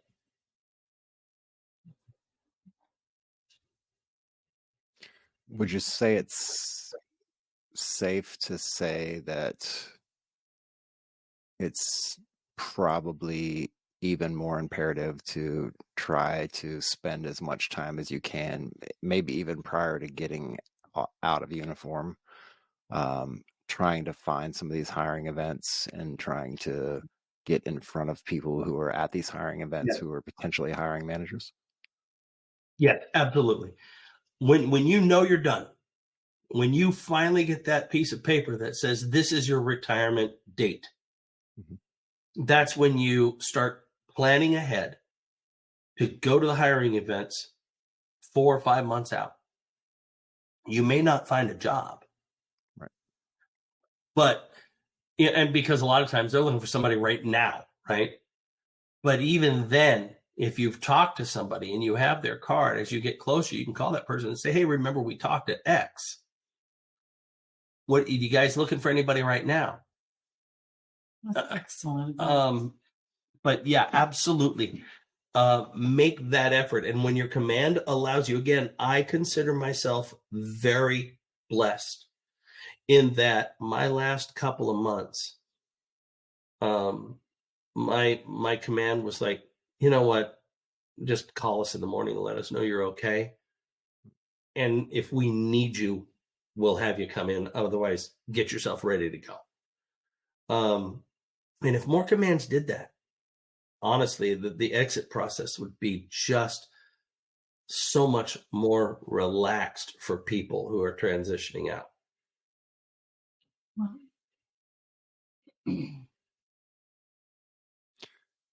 Yeah, I mean, the mission goes on, and depending on who's in charge, if you've got the token XO that we both probably know about, who's hard charging and wants to get everything Yeah. done, and spends 7 extra hours a day in the office working on charts and graphs and PowerPoint Yeah.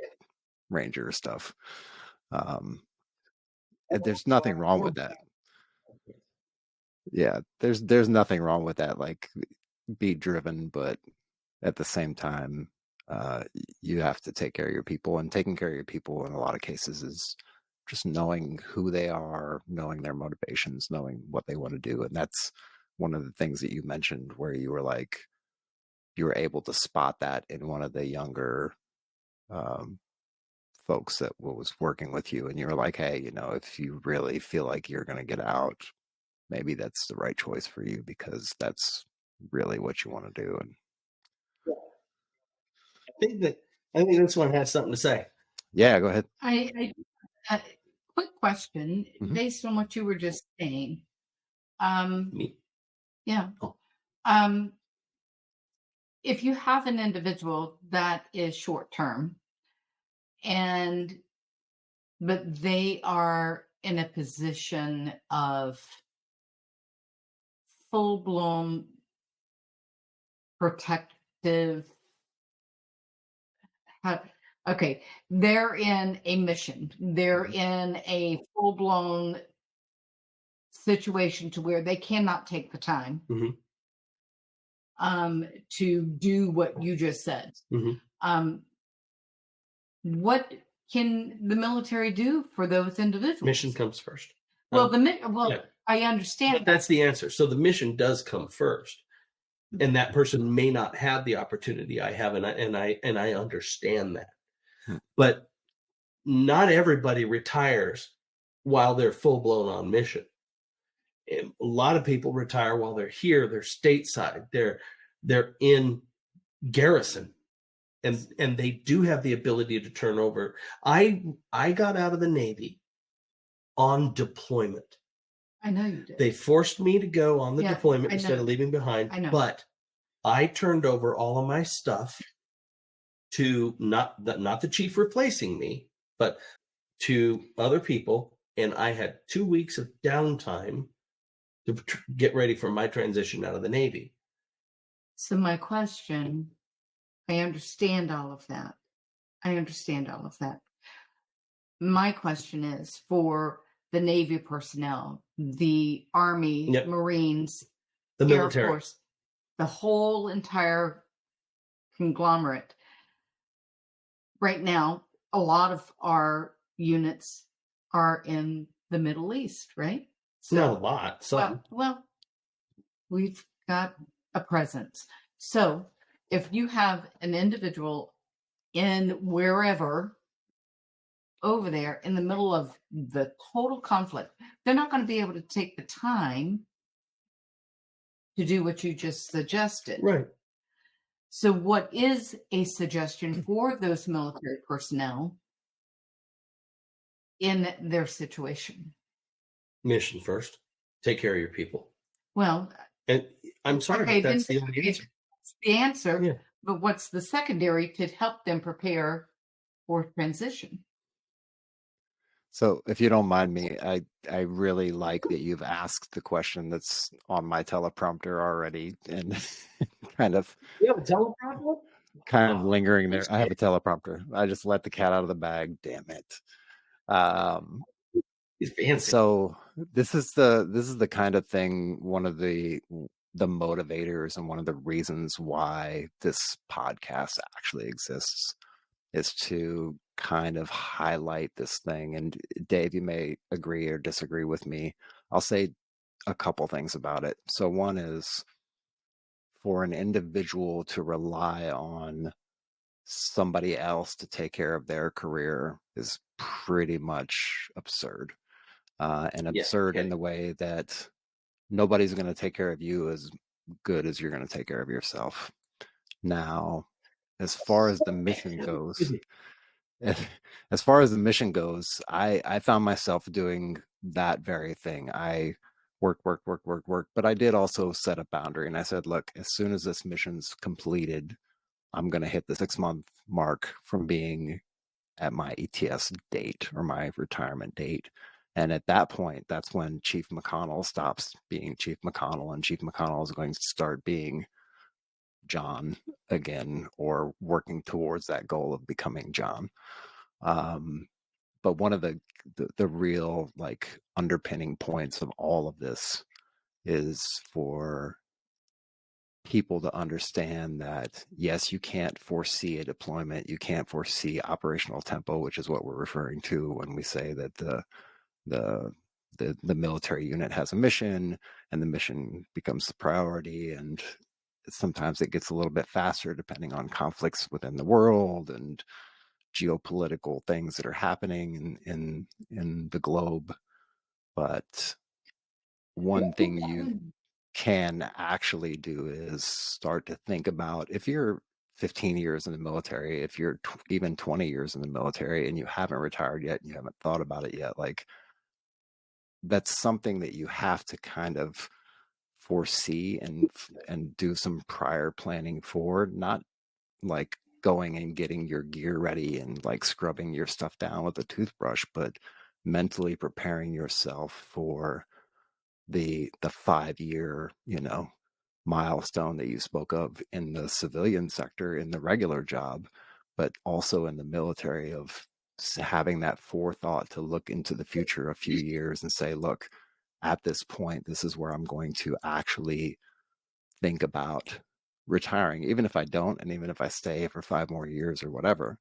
But you have to get that in your brain at least a couple years out. And that's one of the main reasons for this whole thing, is thinking ahead in the future like that, because let's be honest, TAP is available at 24 months right now. It may change, but right now it's currently available 24 months to the day. And I know that because I went to go start my TAP process a day prior to that 24 months. And they told me, hey, you have to come back tomorrow because you can't officially start TAP until tomorrow. So then I came back tomorrow and did it. But that's 2 years right there that they could potentially start that process. And really, in all honesty, TAP is a 1 week thing. It's a 1 week worth of seminars and briefings and blah, blah, blah. But they give you 2 years to complete that, right? And potentially 2 years to do it maybe once or twice or multiple times, or have enough time to ask the questions. So I think, yes, the commands, the people who are in charge, should take it seriously and should be able to try to manage their resources better so that they can actually allocate that individual who's going to retire or transition out of the military and allot them time to do it. But at the same time, the majority of it falls on the individual. The individual has to take full responsibility, whether it's their responsibility or not, that their career and their transition and their well-being beyond the military is completely in their hands. That's what I'll say about it. Yeah, I think that we're 100% on the same page. I just completely communicated it differently, because I did take my matters into my own hands when it came from transitioning out of the Navy. I went to the chief engineer in the MPA and I said, I'm leaving the ship on this date. Who am I giving this stuff to? Well, you need to, no. Who's taking over this now so that I have time so that they have time to pick it up, and I'm here still for them to ask questions, but I'm not going to do it. Take me off the watch rotation on this date. Whoever is coming after me needs to be standing that watch, because if I just leave, then it's a lurch. So, but you're right. It is on that individual to prompt the command, but then it's on the command to be supportive of that individual who is obviously taking the initiative to do the right thing. And it is a two-way street. This idea she's talking about, what about this person who is forward deployed, who's in the middle of a nasty situation, but that's the time that they're getting out. All right. Well, what is the likelihood that they're going to be given a retirement date during all of that? You and I know that it's probably pretty slim, but if it were to happen, then it's on that individual to go to the command and say, look, this is what's going to happen, and you need to support me in this. You know? Well, that's why your story is actually really unique, not super unique, but it's very, very unique in the fact that you hit sanctuary during that deployment, and that's kind of Yeah. Yeah. the angle that I think maybe you're referring to, Allie.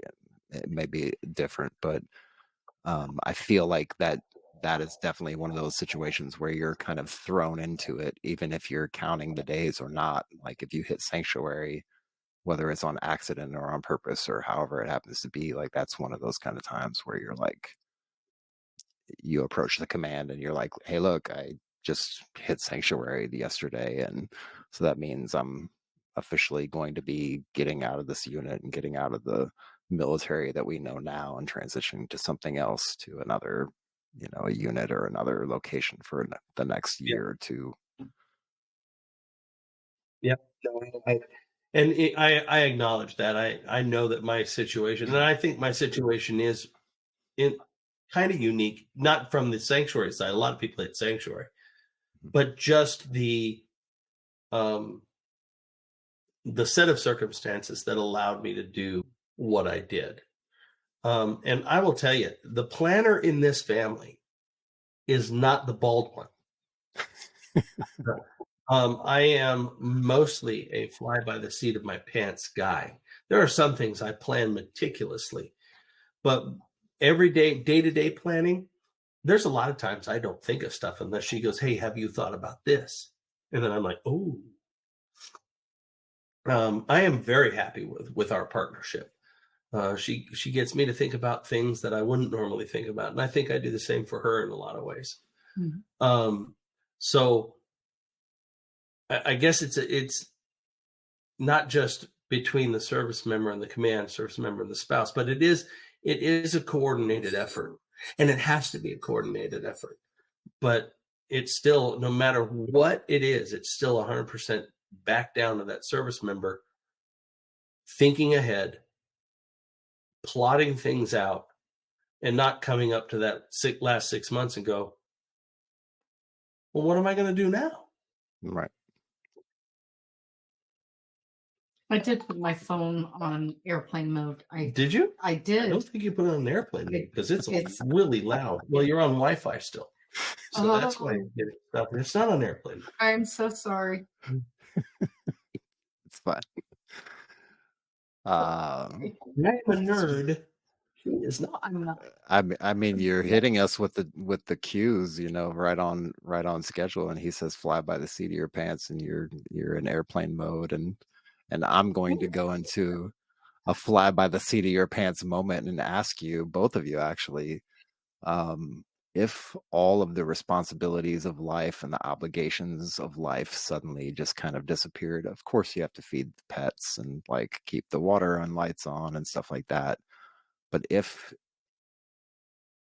everything else kind of disappeared as far as work and all these other responsibilities that we have in our adult lives, what activity or activities would you dive into, or what would you do with your time if everything was just kind of cleared up and all the roadblocks removed? You ready? 1, 2, 3. Rattle.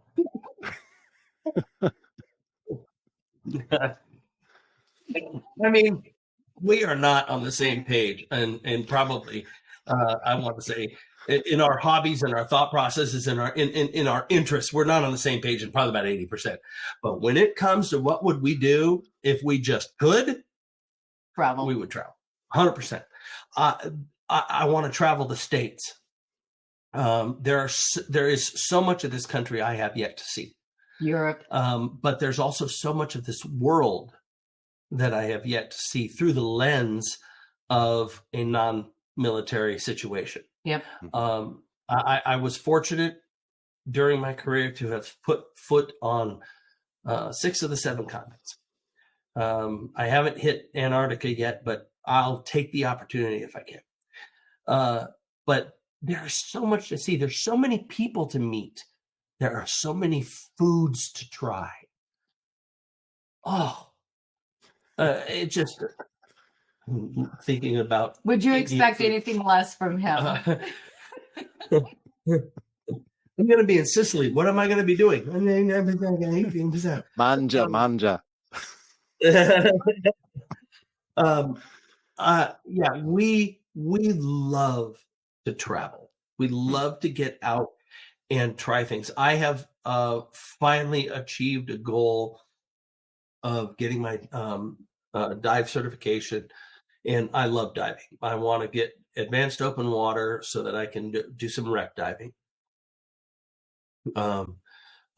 We both love river cruises and ocean cruises.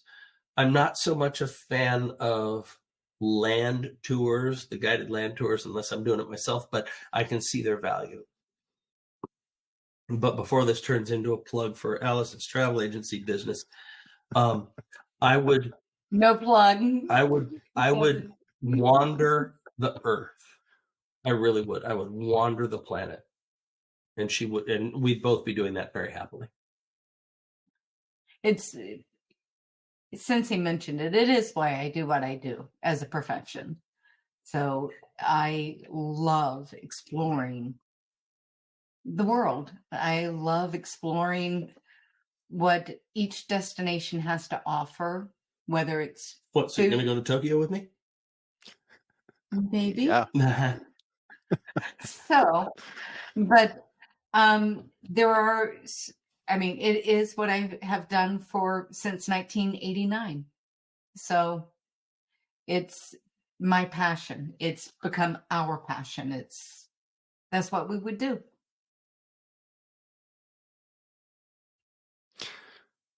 So I want to ask one or two more questions, and then I want to kind of wrap it because I know we're hitting that time mark. And I mean, I could go on forever and ever, but I don't want to hold you hostage here on my podcast all day long. So I'll go and tackle this one first. And this is specifically for Dave, and we'll see where it goes. If you could go back and meet up with your 16-year-old self, and let's not say go back and give yourself like stock advice or buy Amazon stock or anything like that, or pick these lottery numbers. But if you could just go back and have 30 minutes with your 16-year-old self, could you put us in the time and place where you would be meeting yourself at? And could you just tell me like what that 30 minutes might look like? Yeah. It's because of the way my brain works. I've actually thought about this sort of thing. Don't sell the Mustang, no matter what. Keep it, regardless of what it costs you. Keep the Mustang. 1967 Mustang. 65 Mustang. Don't be in such a hurry. You don't have to do it right now. Take your time, think things through. I think those are the two big things I would tell myself. No matter what it is, right?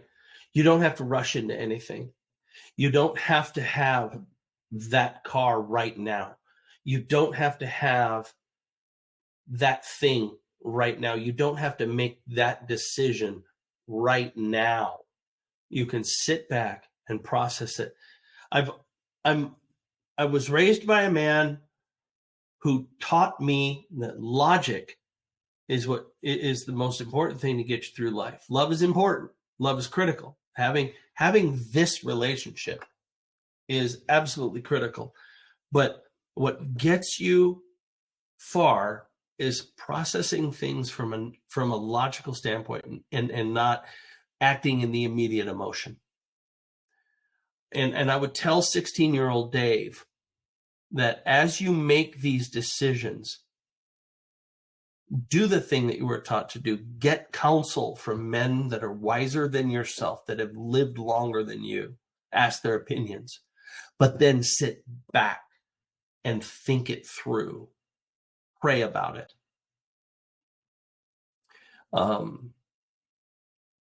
I could be in a very different position right now. Not only mostly financially, but not only financially, but in my whole life situation. If I had simply not acted with the urgency of, oh my gosh, I need to do this. That, and don't sell the Mustang. Don't sell the Mustang. Maybe for his 80th. Who knows? Oh, yeah, we don't know. It might be coming up. It might be a secret that you don't know about yet, Dave. Well, let me point the microphone to you, Allie, and ask you this same question. I mean, we've got you here, and we're trying to make this a level playing field as far as the interview goes. If you could go meet up with your 16-year-old self, where would this occur? Like, what physical place and time and space would this occur? And if you had like 30 minutes, like what would that 30-minute talk look like? Um, I would say the location would be San Diego. 16. Oh, well, if I was to say this to myself at the age of 16. Yeah, where would you be at 16? I didn't Oh. answer that question. The age of 16, I was in Alabama. The front woods, not the backwoods. Indeed. Ding, ding, ding, ding, ding, ding, ding. I honestly, I think I would honestly tell myself, love is patient, love is kind. Love does not judge. It is not envious. It is not any of those things. It perseveres throughout all. Because hardship comes in all shapes and measures, in all forms of life. To persevere, to love, to not judge, to do not envy,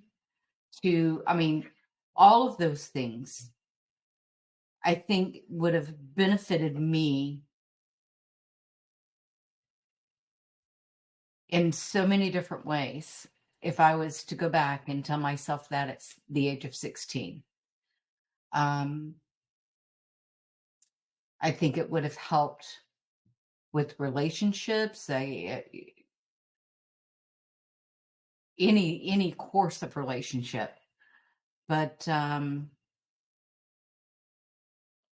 I think I would not only tell myself that, I would tell myself ultimately to get my act together with God.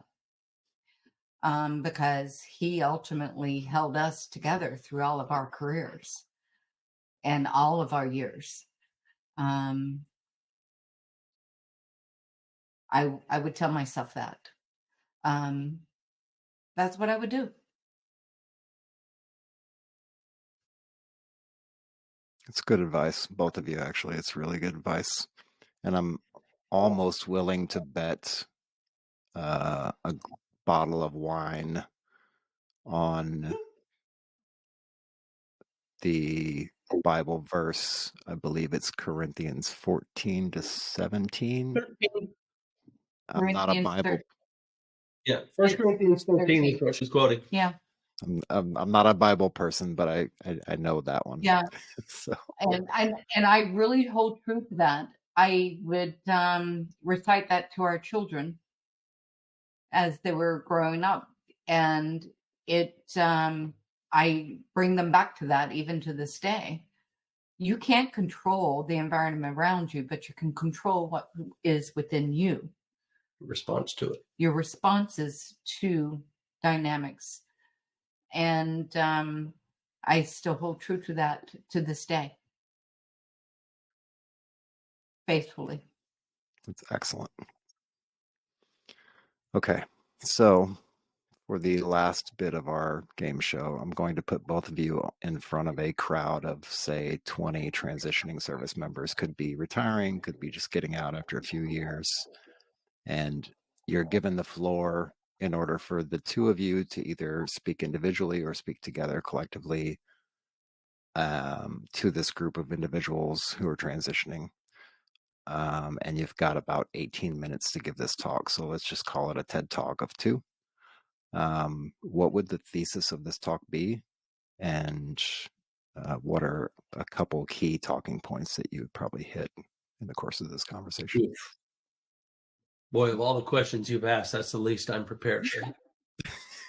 I mean, I'm good at keeping things to 18 minutes and less, but And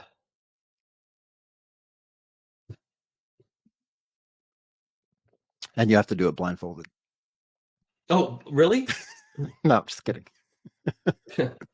No, it's more awkward now.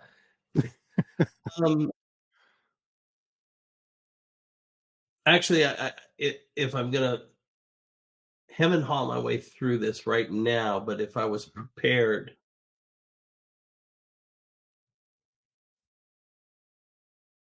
it would be probably to reiterate a lot of what we've already covered, which is take ownership of your own stuff as best you can. We all know that we don't own ourselves when we're in the military. We are owned by the uncle and the officers and appointed over us. But do the best you can to take ownership of everything you can and control that, and to think not just a year ahead, not just 6 months, not just, oh man, I'm finally getting out, but what does me being out look like 5 years from now? What does that look like? I wish I had thought about that. And we've talked about this. We would most likely not be in this house if I had thought 5 years ahead, because I would have said things to her that she would have gone, oh my gosh, you're right. What about? And then we would have just entered this really huge dialogue about what does 5 plus 10 plus 15 years look like. And, take that time that you have as you're preparing to transition out to clear all of the air. I'm going to tell this anecdotally, but it's meant to kind of make a point. I gave her a gift of a really nice, fun convertible car after I got out. And it was my way of saying thank you for putting up with crappy housing, tons of moves, kids on your own, all the stuff that you had to do by yourself while I did my thing. Thank you. Here is this. But I knew that she wanted that because I asked her things that she wanted. I didn't assume. And she was willing to tell me honestly, what I really want is that freaking nice fancy convertible. That would be cool. And so that's what I got her. So take that time to talk to your significant other and say, how can I say thank you? Because for one person, it might be take me on a freaking 2-month cruise. For another person, it might be buy me a house in the woods. For another person, it might be let's just put down roots and never move again and figure it out from there. But take that time to figure it out with your significant other. And if you're single, save every single freaking penny you can. Don't spend anything. Anyways, Hello, Bob. yeah, hello, Bob. I know. I just channeled my father right there. That it would look like, taking a serious look at what you want your second retirement to look like. Mm-hmm. I didn't think about that until just a few years ago. What does my second retirement look like?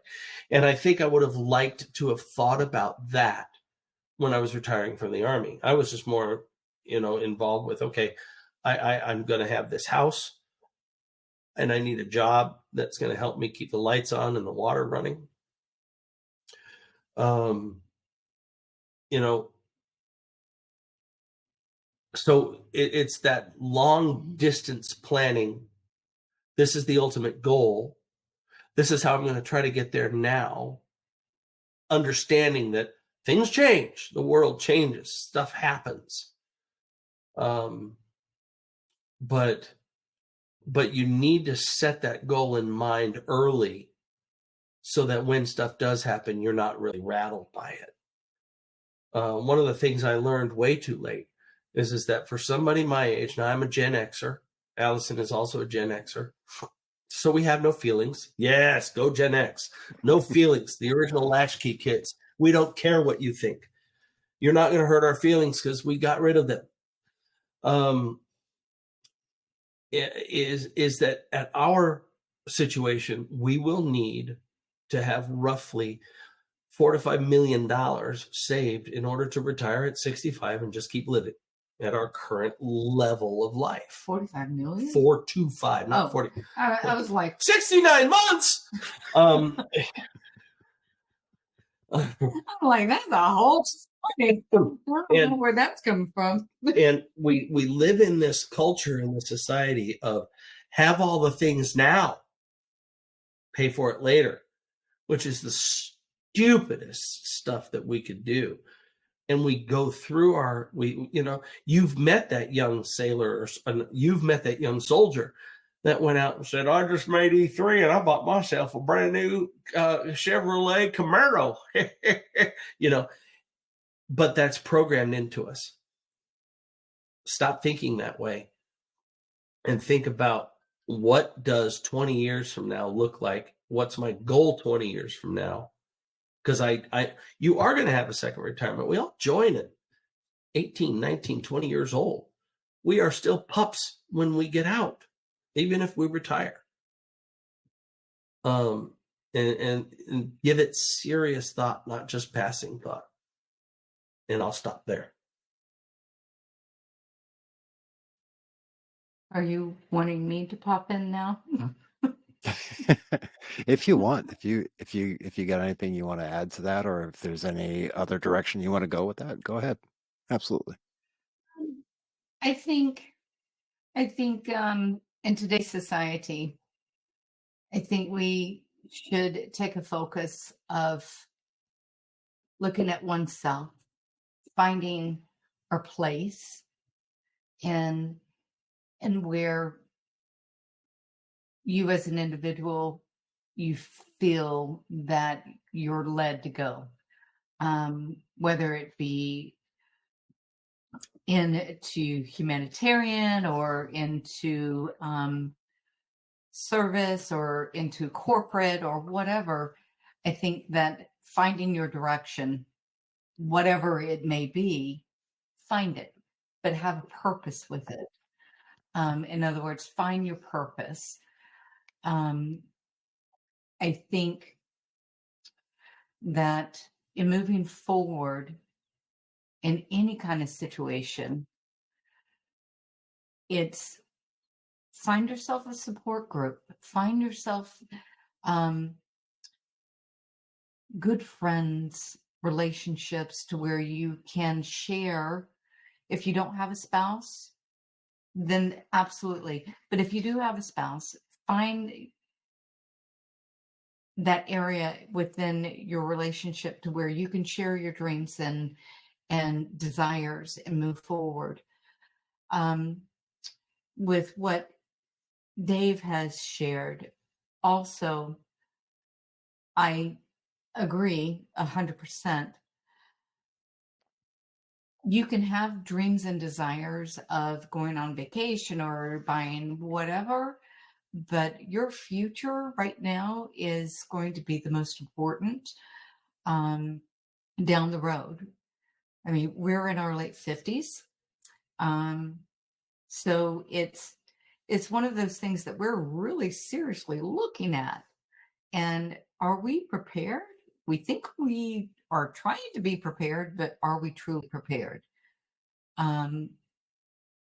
So think about things, not the here and now, but think about things that can be in the future.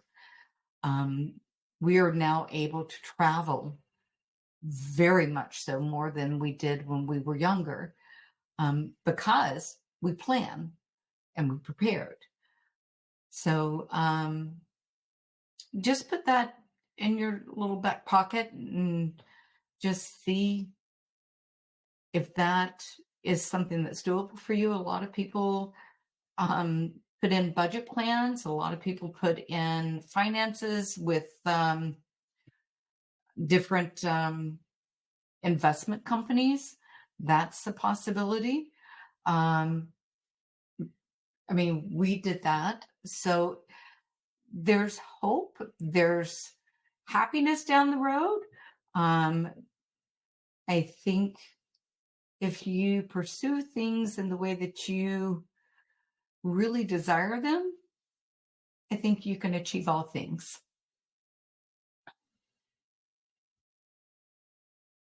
It's actually great advice from both of you, and I think it would be a really wonderful talk if you could get in front of a group of transitioning members. I would encourage you to try if you can. So with that, let me bounce off into the last little part here, because I don't want to, again, I want to be respectful of your time, and I think I've went way over that. But Okay. let me just allow you to tell folks where they can find you online, and also if you want to get some information about the things that you're doing, traveling, the business, and anything like that, would love to point anybody in your direction if they're interested in doing anything like that as well, because that's just part of the perks of being here. So yeah, anything you want to put out there, and be wary of throwing your email address out there because you might get pinged. But yeah, anything like that, where people can find you if they want to reach out to you, or if they have some questions, or if they want to ask anything, or reach back out in any of the comments or anything like that. Well, I'm assuming you're going to tag us in the video when you post it. Of course. So that would probably be the best way for either of us, because yeah, I'm not going to give out an email address, but a message on Facebook works. Her business, if you wanted to tag her business, you're welcome to do that, but certainly not asking you to do that.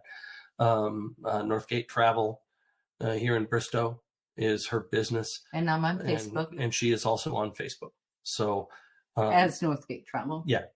So if they wanted to ask questions, if they wanted to dig into the squirrel cage that is my brain, or the travel cage that is her brain, yeah, they're welcome to reach out to us through Facebook.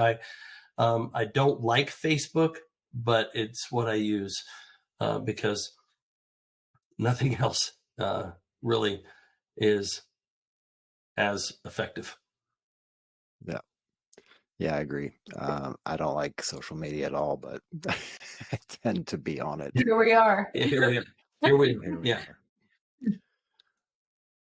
Cool. And as far as the travel stuff goes, because you did mention at some point here, and I think just kind of briefly, and you kind of said, yeah, we'd love to travel, or maybe it was a jubileum of a countdown to the answer of travel. As far as travel goes, can you give us any tips to anybody who may have spent their career traveling for the military, but now they're trying to get out and see more of the world? I've got a few friends that have retired in the last few months and over the last year. And again, it's the same as the job thing, right? It's like you've been doing the military thing maybe since you were 17, 18, 19 years old.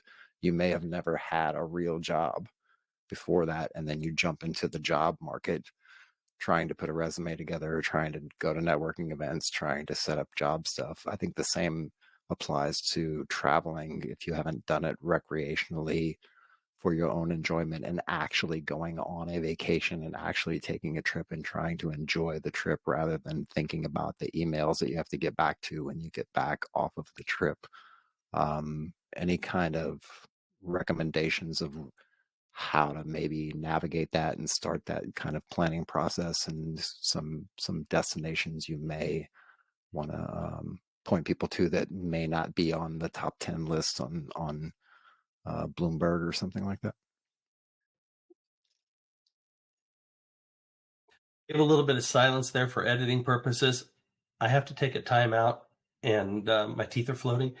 I'm going to let her talk to you for a second, but then I do have a lot to say because I learned a lot, not just from being married to a travel agent, but from forcing myself to listen to her advice. So, but I'll let her talk for a minute, but I had to let you know I had to step out. Absolutely.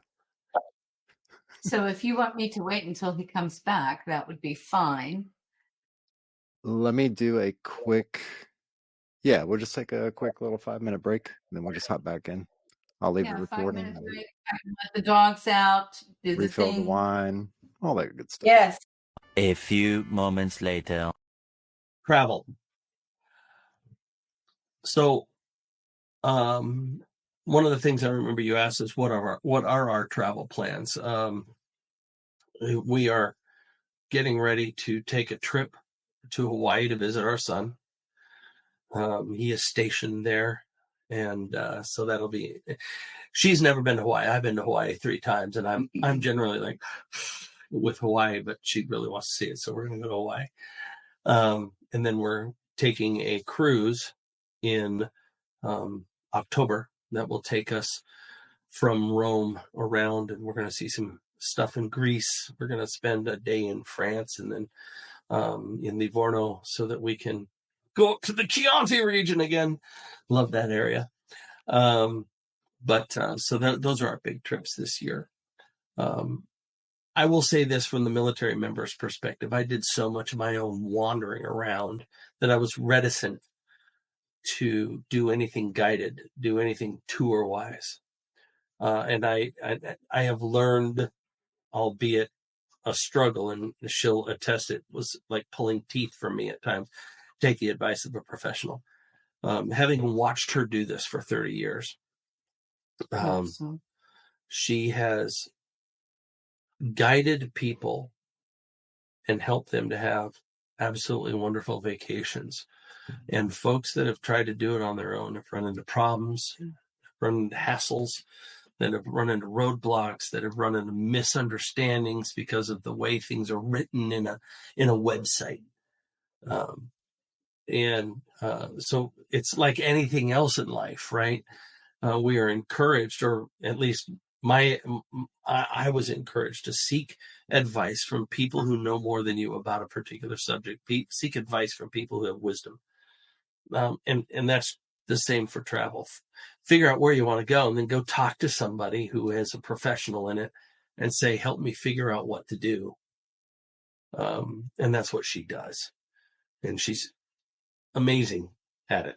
And I'm not just saying that because she's my wife. I'm saying that because she's also I'm not just a customer of GJ Wentworth.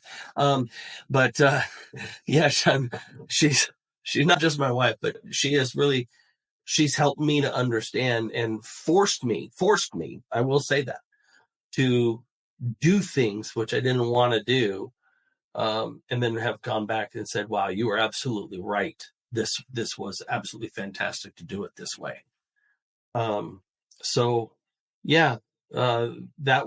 would, I think, would be my answer to your question, is find somebody who knows more about it, get a seasoned travel professional to walk you through it and help you as possible. Mm-hmm. Mm-hmm. For me, travel, I think it's in my blood. It's, quoting my husband, I cannot go anywhere without talking about it.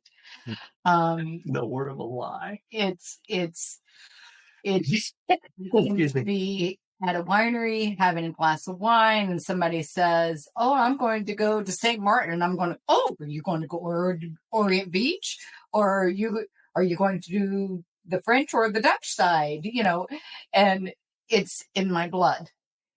I do have to say that for a military personnel that has seen the world in different circumstances, seeing it on a vacation concept or seeing it on or visiting whatever destination as a tourist is a completely different avenue.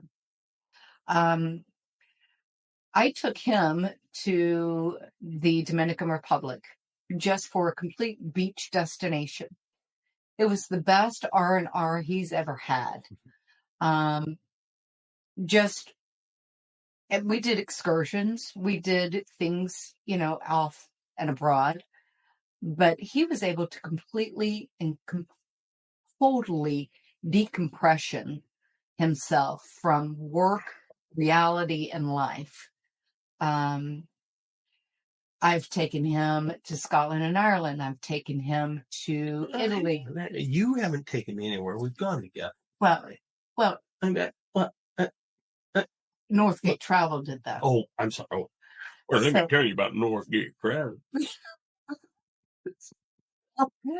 So anyhow, we've gone to Scotland and Ireland. We've gone to Italy. We've visited France. We did a whole adventure with a group that I put together that did Paris, Normandy, Bordeaux, which the Bordeaux region, we ended up going to Bilbao, San Sebastian, Bordeaux whole region. We've done Alaska together. So many destinations out there. It's a matter of your personal choice of what you find of interest and what you want to go back and visit.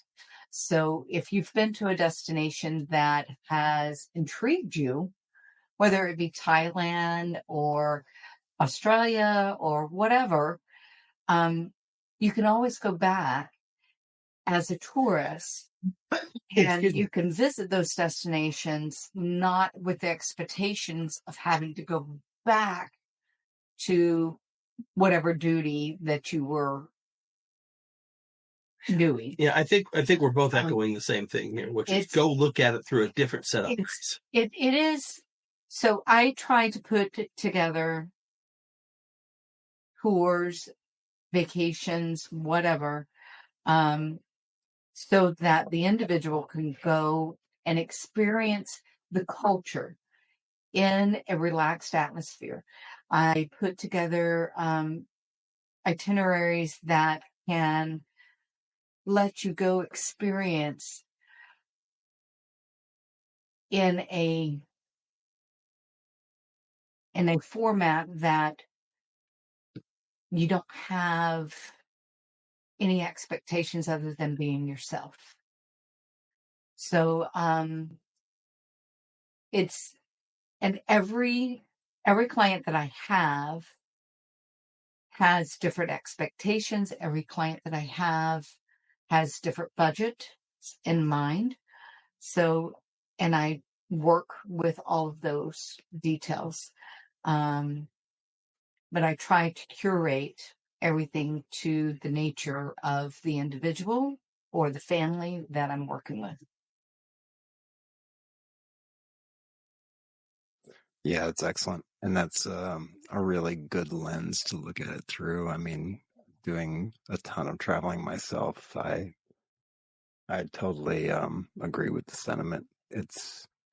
You've got to be able to release enough control to be able to let go enough to actually enjoy the destination you're going to or the trip that you're going on. And even the planning part of it leading up to the trip is part of that experience. Mm-hmm. So yeah, 100%. Yeah, planning ahead keeps you from panicking during the trip. And that's kind of the thing we've been talking about, right?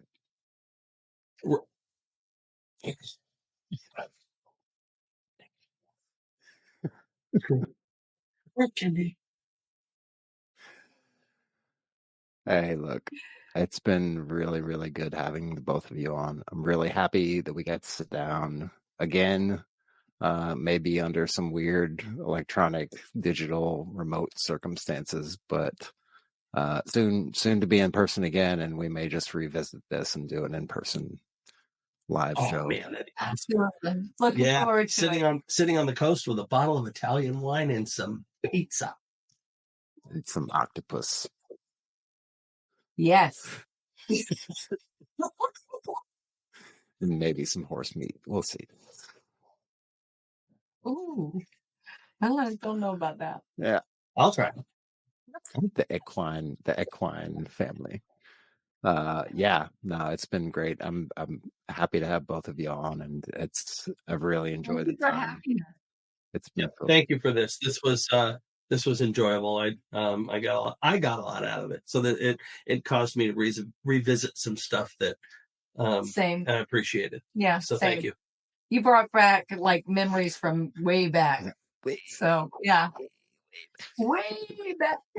Back when I was a boy. we used to walk up the hill in the snow both ways. Nipping at our heels. It's been wonderful. Thank you. Thank you very much. And anytime you guys want to come back on and chat about this stuff and chat about retirement and transition and stuff like that, I'd love to have you back on for maybe a round 2 or something like that. I know we pushing the boundaries of the podcast gods right now, but that's cool. But yeah, so anything that we talked about in the show will definitely be down in the show notes if you're checking this out on YouTube or any of the other platforms out there. If you're not checking us out on those platforms, then that means you're probably listening to us on Reads Across America Radio at 11 p.m. on Wednesday evenings, which is another great way to take this in and just kind of sedate yourself with some really good conversations and topics. And thank everybody out there for listening in. Thank the both of you for being so generous with your time and spending the time with us today. And with that, I'll let everybody go and give you back your time and try not to waste all the internet. So thank you very much. And we'll talk to you all later. Salud. Salute. Salute.